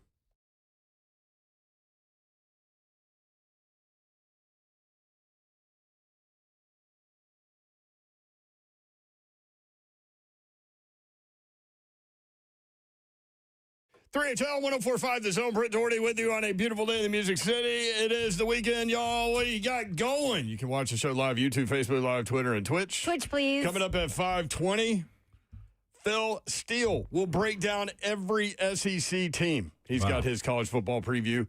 That is out. You can get it at Barnes & Noble and Books A Million or philsteele.com. Don Davenport is here, y'all. What up? Happy Friday. Love it. It's weekend, baby. We made it. We did. I was about to ask you what you're doing this weekend. I know what you're doing tomorrow night. You do. I'm going to celebrate this fool over here. That's right. Tennessee Sports Hall of Famer. He's in the building. Ron Slay. Let's go, people. Dewey, Cheatham, and Howe, strip clubs are dumb. Do it. No, do it. Well, one of the strip clubs that guy went to was 73,000 square feet. Hey. Really? Yeah. Man. That's huge. There's one in Dallas like that. How many strippers do they have in 76,000 square feet? Yeah, why don't you look that up from the work computer? Yeah, no, I'm not going to do that. What's the name of the strip club? It was... One of them They got a name? One of them was Magic City. Magic City in Atlanta was one of them. Oh, we were talking about getting wings there on Monday. It was Tootsie's something. Oh, yeah. So that's Cabaret. it. Tootsie's. Yeah, that's it. Tootsie's Cabaret. But you don't say Tootsie's Cabaret. It's Tootsie's. Yeah. It was, but we got Tootsie's here, and that's not a strip club. No, I mean, some nights it might be. Believe me, it's known the difference. Tootsie's. 73,000 square feet. That's like Gillies in Houston. Oh, before my it burned gosh. down. And it wasn't a strip club. They have a strip club gallery. I'm telling you, this is top-notch stuff.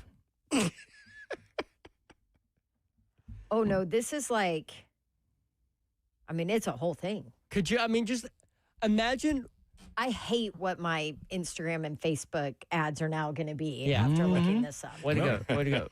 You're on your way. We're going back to the line. Is that one of the worst things you could expense, to your job? So this is what Adam Schefter wrote. Per the story, during this year's NFLPA Summit on February 21st, Lloyd Howell accompanied 2 union employees to the Magic City Strip Club for an outing that included $2,426 in charges, including cash withdrawals ranging from $200 to $500, $525, from a club ATM. Sources and documents show they used 2 VIP rooms, according to the expense report. The purpose of the strip club outing, player engagement event to support and grow our union. That ain't no better way.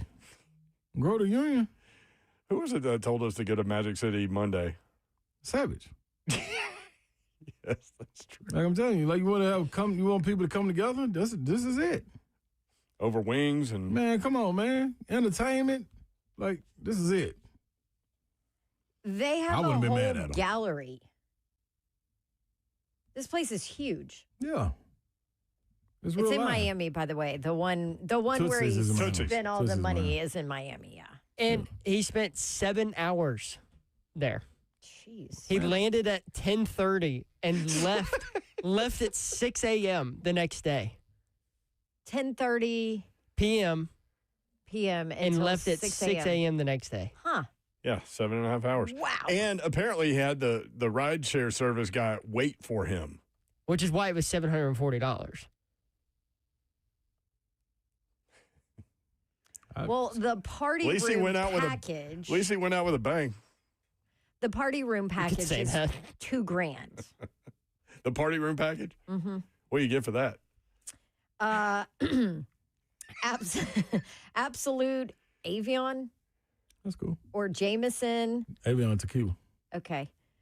Based on availability, $1,400 spend tab for drinks and food of your choice. Oh. 8 guest reserved party room, large HD TV, and surround sound. It's private rooms up there too. Personal VIP host and server. Yeah, it is. Dress code strictly enforced. 25% deposit. Pay the rest at the club. I'm telling y'all, you want to get people to bring them together. That's the place to be. No, seriously. Like, you can have some good meetings though. Meetings about what? Whatever. That's what I'm telling you.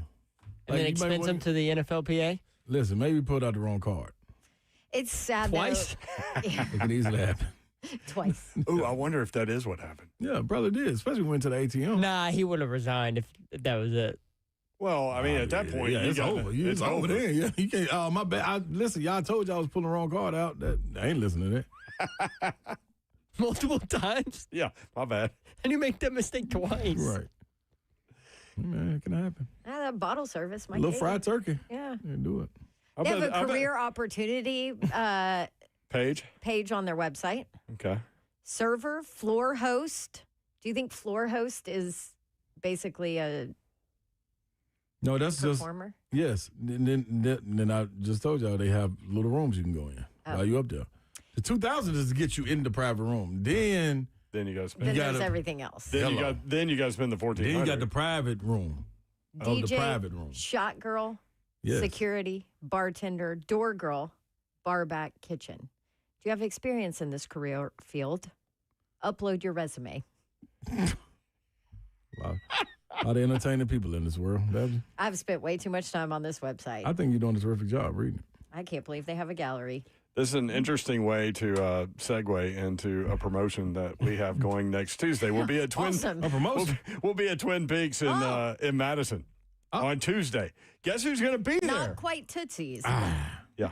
We'll be at Twin Peaks Tuesday, 3 to 6. Frank Caliendo. Yeah, bring him on. I think he's going to be there for an hour with us. Yes. We're still trying to lock that in, but Y'all come. You can come see Frank Caliendo in person before his show. you think he can do a Ron Slave voice? Nope. That was a quick answer. I don't believe it. You got to show me. Well, I mean, he had your little laugh. He did have the laugh. The laugh easy, though. Quickly. Yeah, the laugh easy, though. I don't think the laugh's easy. The laugh easy out there. It's the voice. That's what he got to go get. Show me something. You really, what is it? Maybe I'll send him this What is his title? Comedian for sure, but. Comedian. Yeah. Impressionist? Yeah, you want to be impressionist? Impress me. Well, that's not what that means. But okay. He puts the impressionist. That's what it mean to me. That's what you want to do? All right, impressionist. Impress me. Yeah, show me something. Time. I need you to say that to him when it comes on. Also, we're going to the Frank Caliendo Zanies show on Wednesday night. So if you want to be there, there are limited tickets left. Meet us there, beat us there. Hit them up, zanies.com. Femi Oladejo also talked about Cam Ward on Good Morning Football. Check it. I do want to ask you, though, about the new quarterback in Tennessee, the first overall pick, Cam Ward. Just talk to me about what have you seen from your fellow rookie quarterback so far that really gives you conviction to know that he can lead you guys, sure you guys want to go at the top of the division and hopefully to a playoff push. Yeah, so a funny story. Cam was actually my roommate for minicamp and just the OTAs because, the rookies are in the hotel and have a roommate. So just seeing Cam being consistent, waking up at 5 o'clock every day and going straight to the facility and doing that on a consistent basis. And then just being someone who doesn't have a big ego. You would think someone that's the first overall pick is kind of like big-headed and prideful, but he's very humble, grounded, and he loves ball. So I'm very excited to see how he leads us, and I'm ready to be right behind him. Okay. 5 a.m., baby. We heard those stories. Gotta be though. Yeah, he ain't beating him there. Nope. We were going to play you something that Main Tayal said, but we don't have time. Yeah, and tell y'all, listen, brother. It's so weird to hear Him as an analyst? Yeah, Yes, like, come yes. on. Like, yeah. Bless his heart. Basically, he I'm thinks. glad he's made it through that whole Yeah, thing. me too. Basically, he thinks Cam Ward's going to win Offensive Rookie of the Year, which is pretty Aggressive. Good bet. Pretty good bet. What? Aggressive? No, I don't think so. A quarterback? I think he's got a chance, a legit chance. Okay, but the Titans have to win games for him And to somebody got got to catch. Remember when they gave it to Kyler Murray over A.J. Brown because he was a quarterback? That's why I think he's got a good chance, because he's a quarterback. Yeah, Genty over with the Raiders, another possibility for offensive. We're talking about offensive rookie of the year. Matt Hayes was very impressed by what Travis Hunter can do. That is true. That's the other guy. Man, it's going to be fun. I can't believe camp starts next week. Yes, it's here. It is. Bring it on. Also, college football season right around the corner. Phil Steele, College Football 25 FCS preview is out. Phil joins us next. He'll talk about every SEC team on 104.5 The Zone.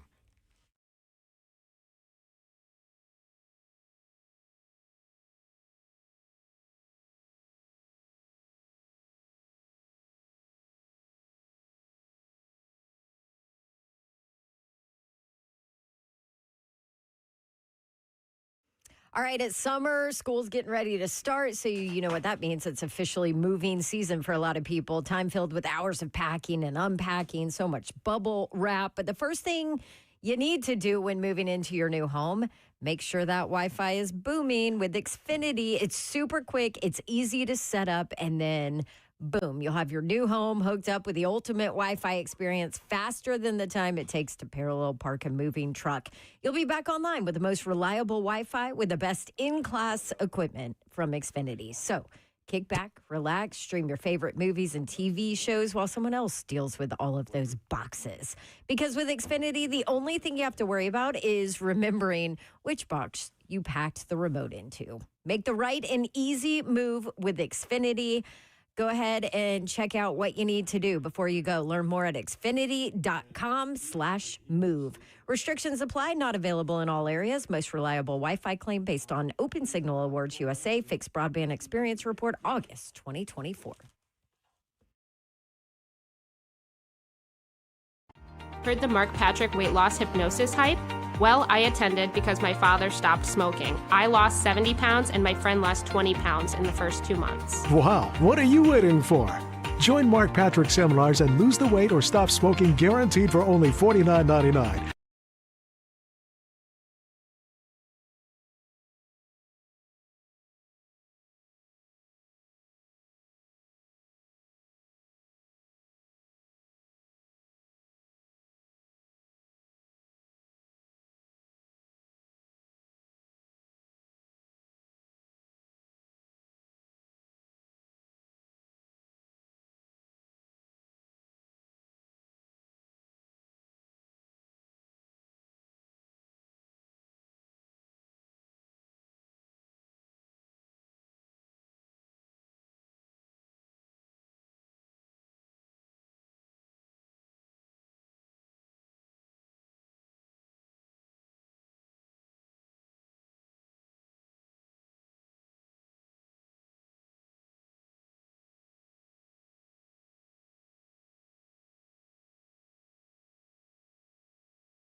3HL 104.5 The Zone. Britt Doherty, Don Davenport, and Ron Slade back in studio. We've been at SEC Media Days all week talking a lot of SEC football. We're going to talk some college football on an SEC level and a bigger, larger landscape level with our guy Phil Steele, who joins us every year. He's got the College Football 25 Football FCS preview. Phil Steele's College Football 25 FCS preview. You can get it at Barnes & Noble and Books A Million or easily online at philsteele.com. Phil, what's up? How are you, man? I am doing great. How about you guys this morning or this afternoon? No, real good, Phil. Real quick, let me ask you this. It's got to be easier with the sales, people going online now with everybody being on their phone, right? Do people still go in bookstores? Yeah, believe it or that is a heck of a question. And I'm just warming you up, Phil. I'm just warming you up. That's all. Yeah, no, believe it or not, our sales at Barnes & Noble is the same as it was 5-10 years ago. Wow, that's we what's up. have not really losing anybody, and we are gaining people on the digital version. But I still think about 75% of the people get the hard copy as opposed to the digital. Yeah, it's always good to have something to hold on to better. Well, let's start with Texas. The betting favorite to win the SEC in a lot of books. Where do you come down on Texas, and what do we really know about Arch Manning? Because a lot of people have him winning the Heisman Trophy. Yeah, I think Texas is probably the most talented team in the SEC this year. When you look at their defense, I rate it number one in the country. Loaded up front. I like the players they brought in through the transfer portal. Anthony Hill headlines my number one rated linebackers, and the secondary solid as well, led by Malik Muhammad. Now, offensively, they do lose some offensive linemen. They lose their top three receivers from last year, but I still rate the receiving core number 5 in the country, running backs number 3, and then that Arch Manning guy. I mean, he's a guy that can hurt you running the football. He can hurt you with the deep ball. He's got a great supporting cast. I think he's going to have a great year. Now, can he live up to the expectations? I think if he lives up to expectations, we're talking about 65 touchdowns and 2 interceptions. That's not going to happen, but I think he does have a really good year with Texas this year. I'm skeptical still, Phil. I don't know. We'll see. All right. The team that can best contend with Texas for the SEC in your eyes is who? I'm going to go with Georgia this year. And remember last year with Georgia, they were the pick for number 1, but they had to play 3 really tough games on the road. They played Ole Miss, Texas, and Alabama all on the road, and they ended up losing 2 of those games. Well, this year, you look at Georgia, they don't have the star power they had maybe 2 years ago, but they do have they are loaded with talent. They've still got Kirby Smart there. And when you look at their schedule, their 3 toughest games, Ole Miss, Alabama, Texas, all at home. They haven't lost a game between the hedges in the last 5 years. So I think they take care of business at home. I've got Georgia favored in all 12 games this year. May not be the most talented in the SEC. I've got them number 7 overall in the country, as opposed to the usual number 1 or 2. But I think they run the table this year, and I've got them winning the SEC. All right. So can I just go to my boys? Is that okay? Are you all good with that? Absolutely. Okay. Why wouldn't Yeah, because I it's your stage. I know. So, Phil, I graduated from Auburn. It's been a rough, not going to lie, it's been a rough couple of years on the plains. I know. And, I still bleed orange and blue. I talk about it all the time. I have all these haters in my Twitter mentions that are like, oh, God, y'all are terrible. You're going to lose to Alabama. You're going to lose to Georgia. You're going to lose to everybody. And in the last few years, obviously, Peyton Thorne was not the answer. Hugh Freeze knew it. Everybody knew it. It just didn't work. There weren't enough weapons around him. But now Jackson Arnold comes in, who fits Hugh's system perfectly, I think, with some more weapons and younger talent around. How much better can they be, or will they be this year? Well, last year, Don, I actually had Auburn on my most improved list, and they went from, in 2023, they were outgained by 45 yards per game in SEC play, so they weren't that good of a team. Well, last year, they improved all the way up to outgaining their foes in SEC play by 62 yards per game. That's a pretty good team right there. Yeah. But turnovers did them in. They lost a lot of close games during the course of the year, and the bottom line is they finished the same 5-7 and missed out on making a bowl game. So it was a country. A disappointing year for Auburn, but I do like that Arnold did not have a good year with Oklahoma. But I don't think any quarterback would have had a good year with Oklahoma last year because they had 0 returning starters on the offensive line. They lost their top 5 receivers due to injury. He's got a much better supporting cast here. My number 6 set of receivers in the country, number 12 offensive line. I think he'll have a pretty good year defensively.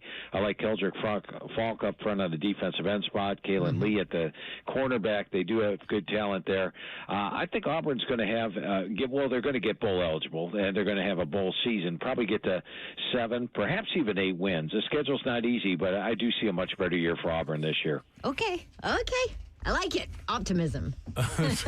Phil Williams with us. Let me say this. Phil Steele. I said Phil Williams. Where did I get Phil Williams from? That's Don's favorite person. That's right. Phil Steele. I'm sorry. My bad, Phil. Listen, this is what I want to know. It's a dark horse team every single time that always kind of at the beginning of the season or maybe even through the first 6 or 7 games, people are saying, okay, this is a national contender, a national continuer. This time, there's no Matt Corral. There's no Jackson Dart.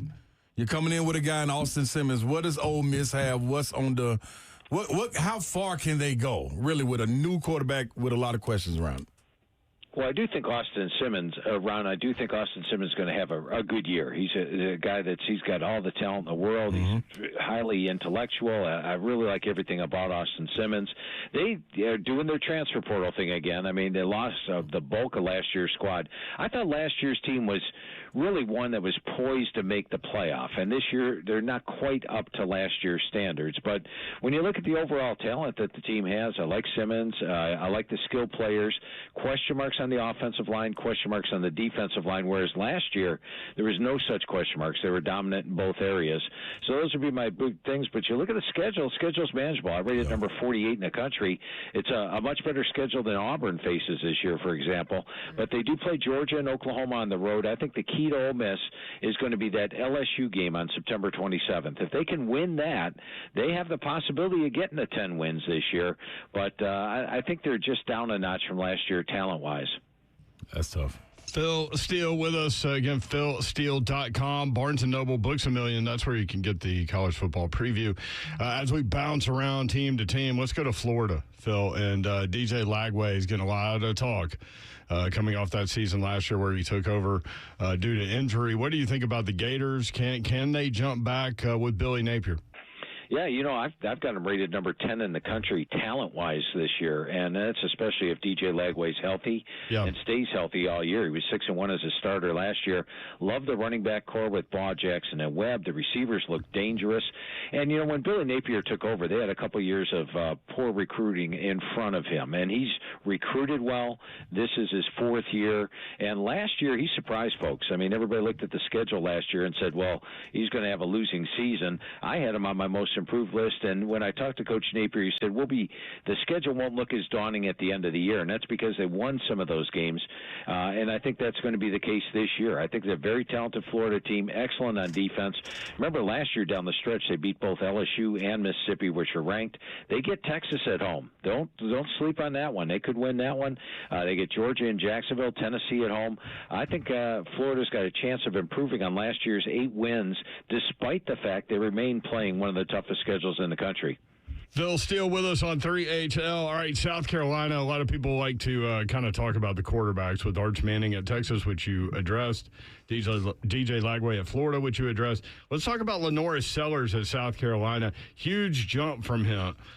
Game 1 to the end of the season where Clemson could not do anything to defend him. What do you think about South Carolina moving forward with Lenoris Sellers at quarterback in a second year? Yeah, I love Lenoris Sellers. I mean, all you have to do is turn on the tape of that Clemson game and watch him win that thing almost single-handedly. Right. And, I think he's got a better supporting cast with Harbor. I think will finally emerge at receiver this year, and the offensive line looks solid. My biggest question mark with South Carolina, there are 2 of them. The first one is that defensive front 7. Last year, they were absolutely dominant. That defensive front 7 dominated offensive lines, dominated football games. This year, they only got 1 starter back from the front 7, and Dylan Stewart. So that's a concern concern. I don't think they'll be as dominant there. The second is the schedule. They play the fourth toughest schedule in the country. They could be an underdog at Missouri, at LSU, at Mississippi, at Texas A&M, and that doesn't even include home games against Alabama, Clemson. So it's a brutal schedule that they face. I think it's going to be tough for them to match last year's 9-win total, even with Lenora Sellers back. The difference being that defensive front seven was absolutely dominant last year and takes a step back. When you take a look at your book and you start trying to prognosticate what's going to happen, is schedule the first thing you look at? Talent is the first thing, but schedule is huge in that. And let me give you an example. Let's take it to the Big 12 for a second. I actually have 7 teams in the Big 12 that I think can win it, and that would be Baylor, Utah, Iowa State, Kansas State, Texas Tech, TCU, and Arizona State. All those teams are capable of winning it. The reasons I picked Baylor, Utah, and Iowa State tied for first is the fact that they play their toughest games at home. You look at Arizona State, Kansas State, Texas Tech, all their toughest games against the big boys are on the road, and so the schedule had a major impact on me picking the Big 12 in the order of finish. Phil, be careful, man. You can't keep mentioning these teams and don't mention Coach Prime. You know he'll be breathing down your neck if you do that again. But swinging back to the SEC real quick, Sam Pittman and Taylor Green, can they get this team above board for them being, 8 and 8.5 wins? Can they get around there? Well, they play the third toughest schedule in the country, so they're going to be probably an underdog, I would say, this year in 6 games. But Sam Pittman is known for pulling upsets. He pulled 2 more last year. He beat Auburn, beat Texas A&M. And you go back to 2 years ago. Remember they played that killer 4-game schedule where they had to play at LSU, Texas A&M on the road, at Mississippi, at Alabama.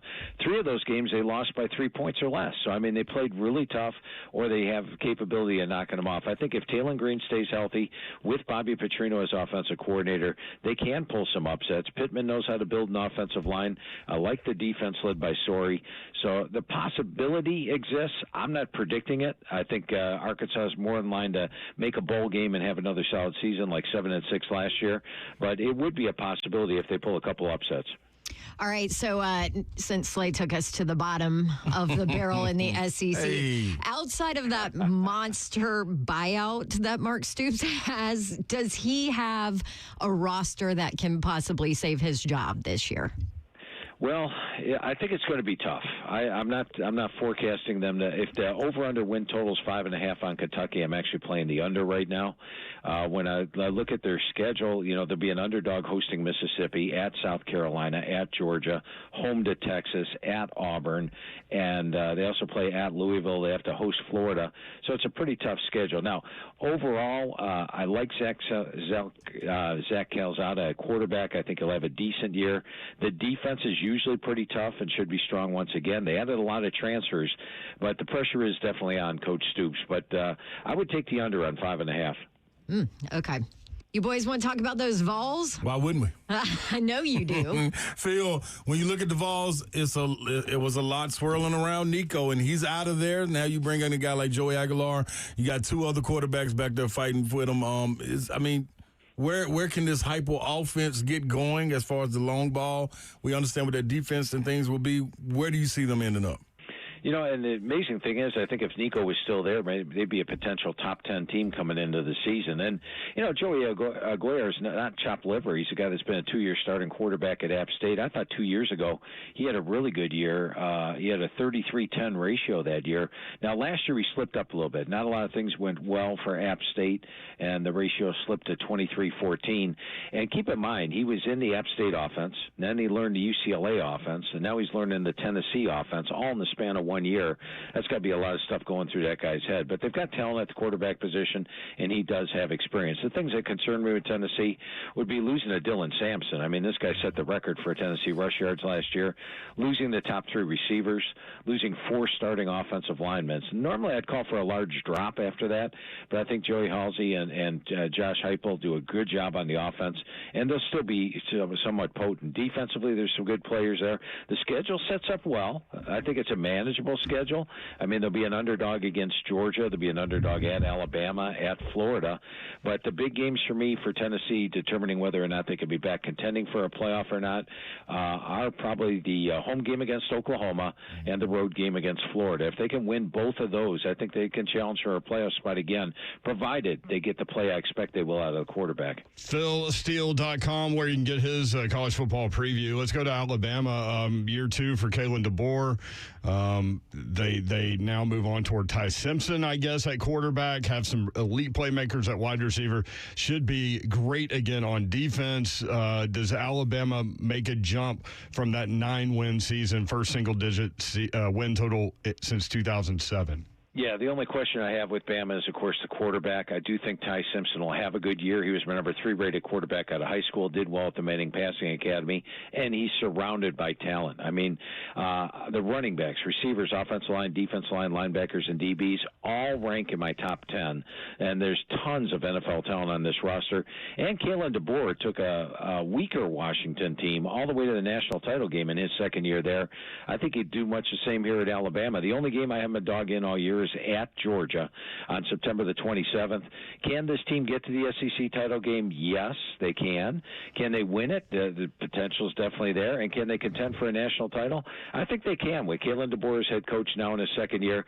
And I actually think Ty Simpson is a better fit for this offense, which is now run by Ryan Grubb, who was with DeBoer at Washington, than it would have been if Jalen Milroe was the quarterback. So I'm pretty bullish on Alabama this year. Another team we heard a lot about at SEC Media Days was Brian Kelly and that LSU Tiger program, and we kept hearing from people around that program that he likes that roster more than any roster he's had down there. What do you think about LSU this year in 2025? Well, Nussmeier's back, threw for 4,000 yards last year, and should be even better this year. They were the champions of the portal this offseason for the SEC. They brought in so much talent, and they get Harold Perkins back, and they're going to be playing him in that star position. They got Whit Weeks back.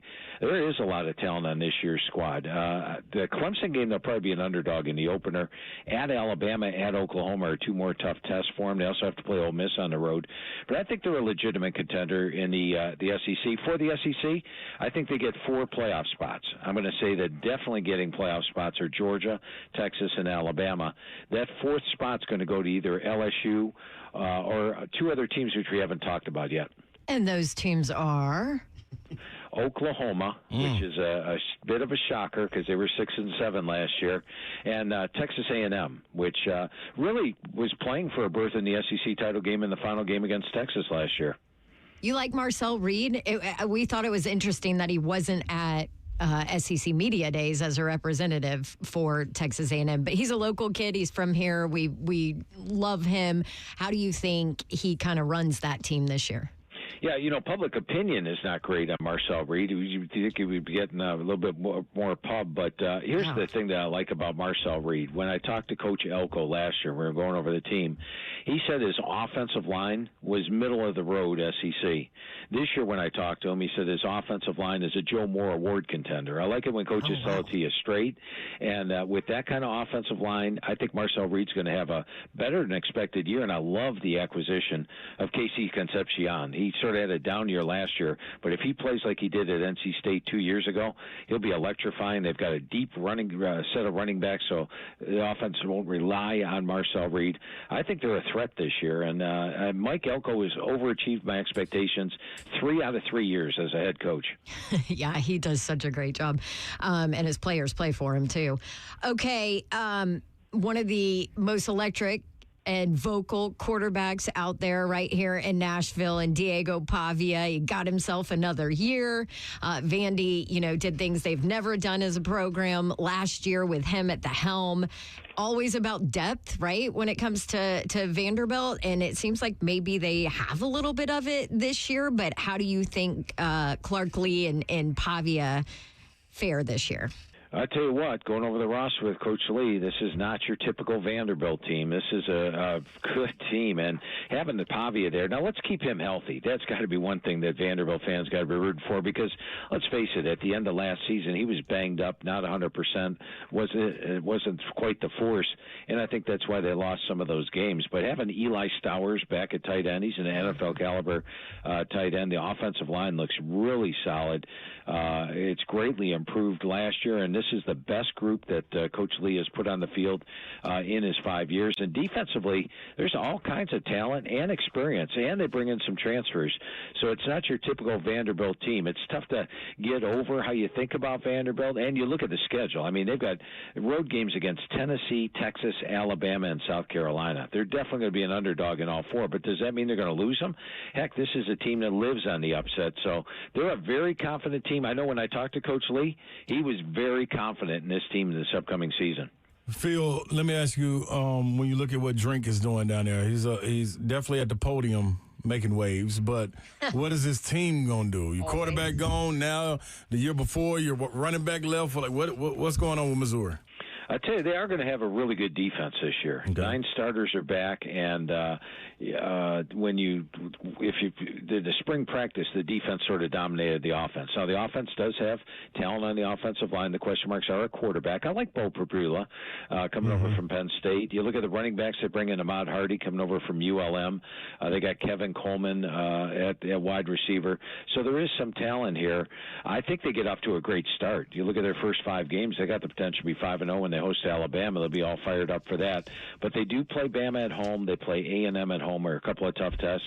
And then they've got some tough road games. I don't know if they can match last year's 10 wins, but Coach Drinkwitz says it's the best team he's put on the field, and they have arguably one of the best schedules overall in the SEC. I only rate it the 50th toughest schedule in the country, which is rare for SEC teams because almost every SEC team is up there in the top 20.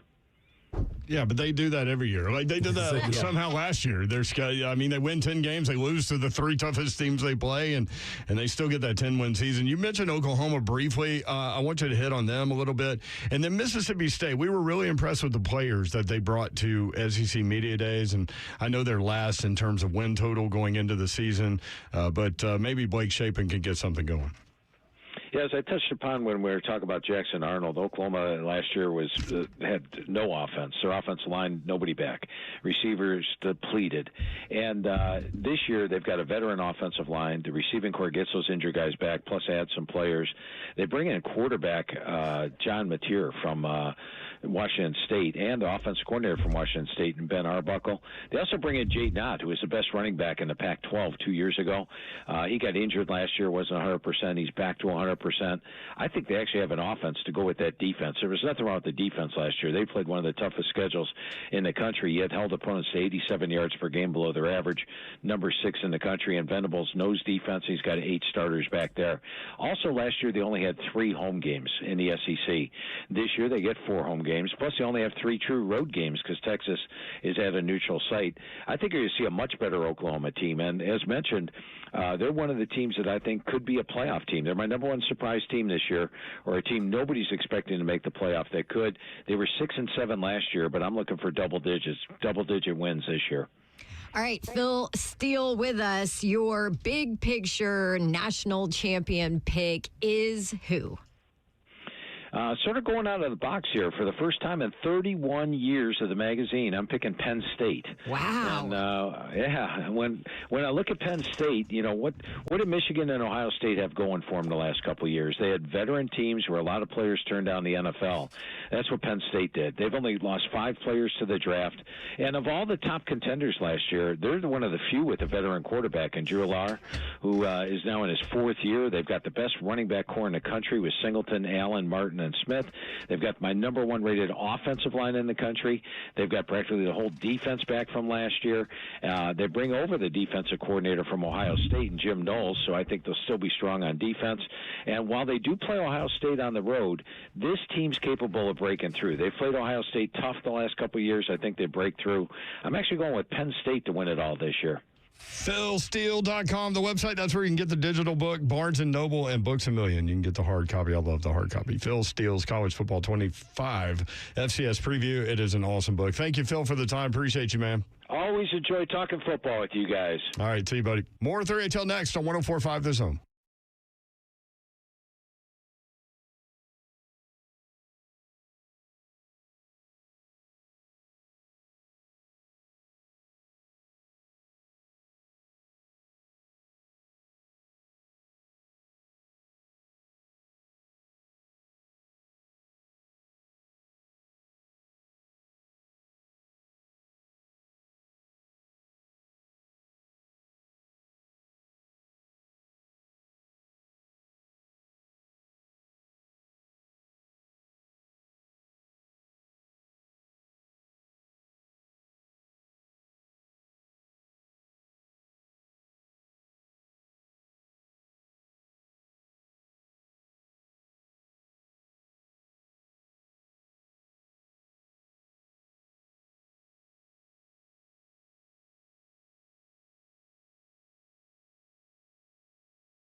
Welcome back in. 3HL 104.5 The Zone. Britt Doherty, Don Davenport, Ron Slay wrapping up the Friday edition. Guess what happens next week? What is that URL? Training camp begins, and then it was on. God, it's going to be hot. You know what's the week after next week? What's that?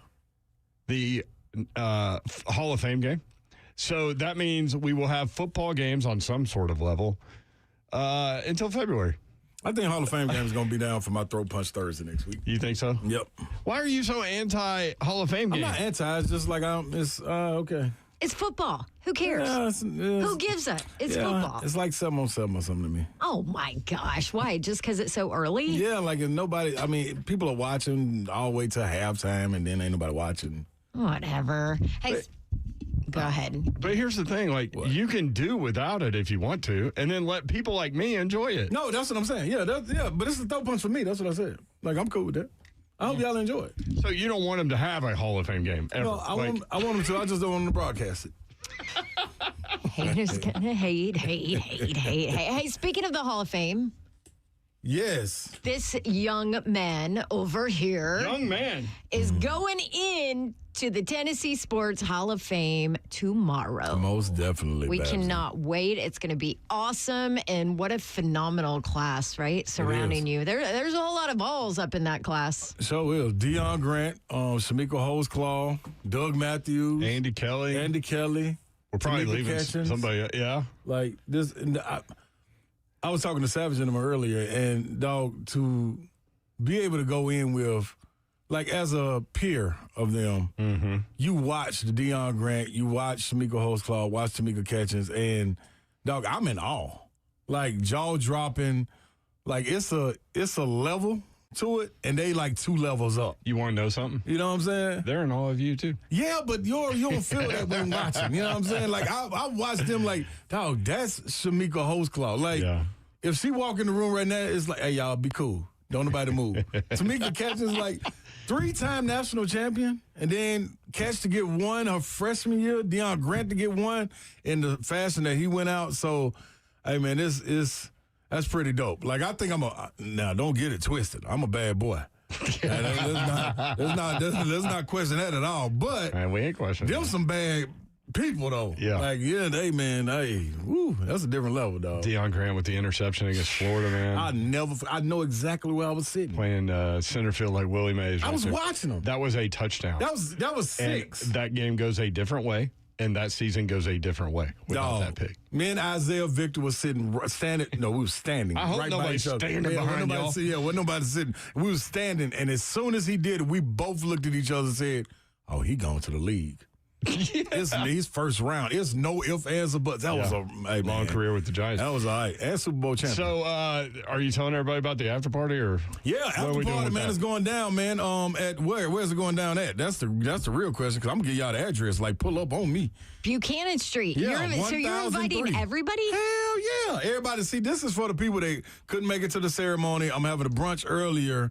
My sisters are having a brunch earlier for some people that's going to be too late for them to be out. So the elder statesmen that helped me get along on this journey, they can come out and celebrate a brunch, and then they can be done by 12 and go and get on with their Saturday. And then you got the ceremony. But then after 1003 Buchanan Street, it's going down. Everybody's welcome, the whole city, because it ain't just me.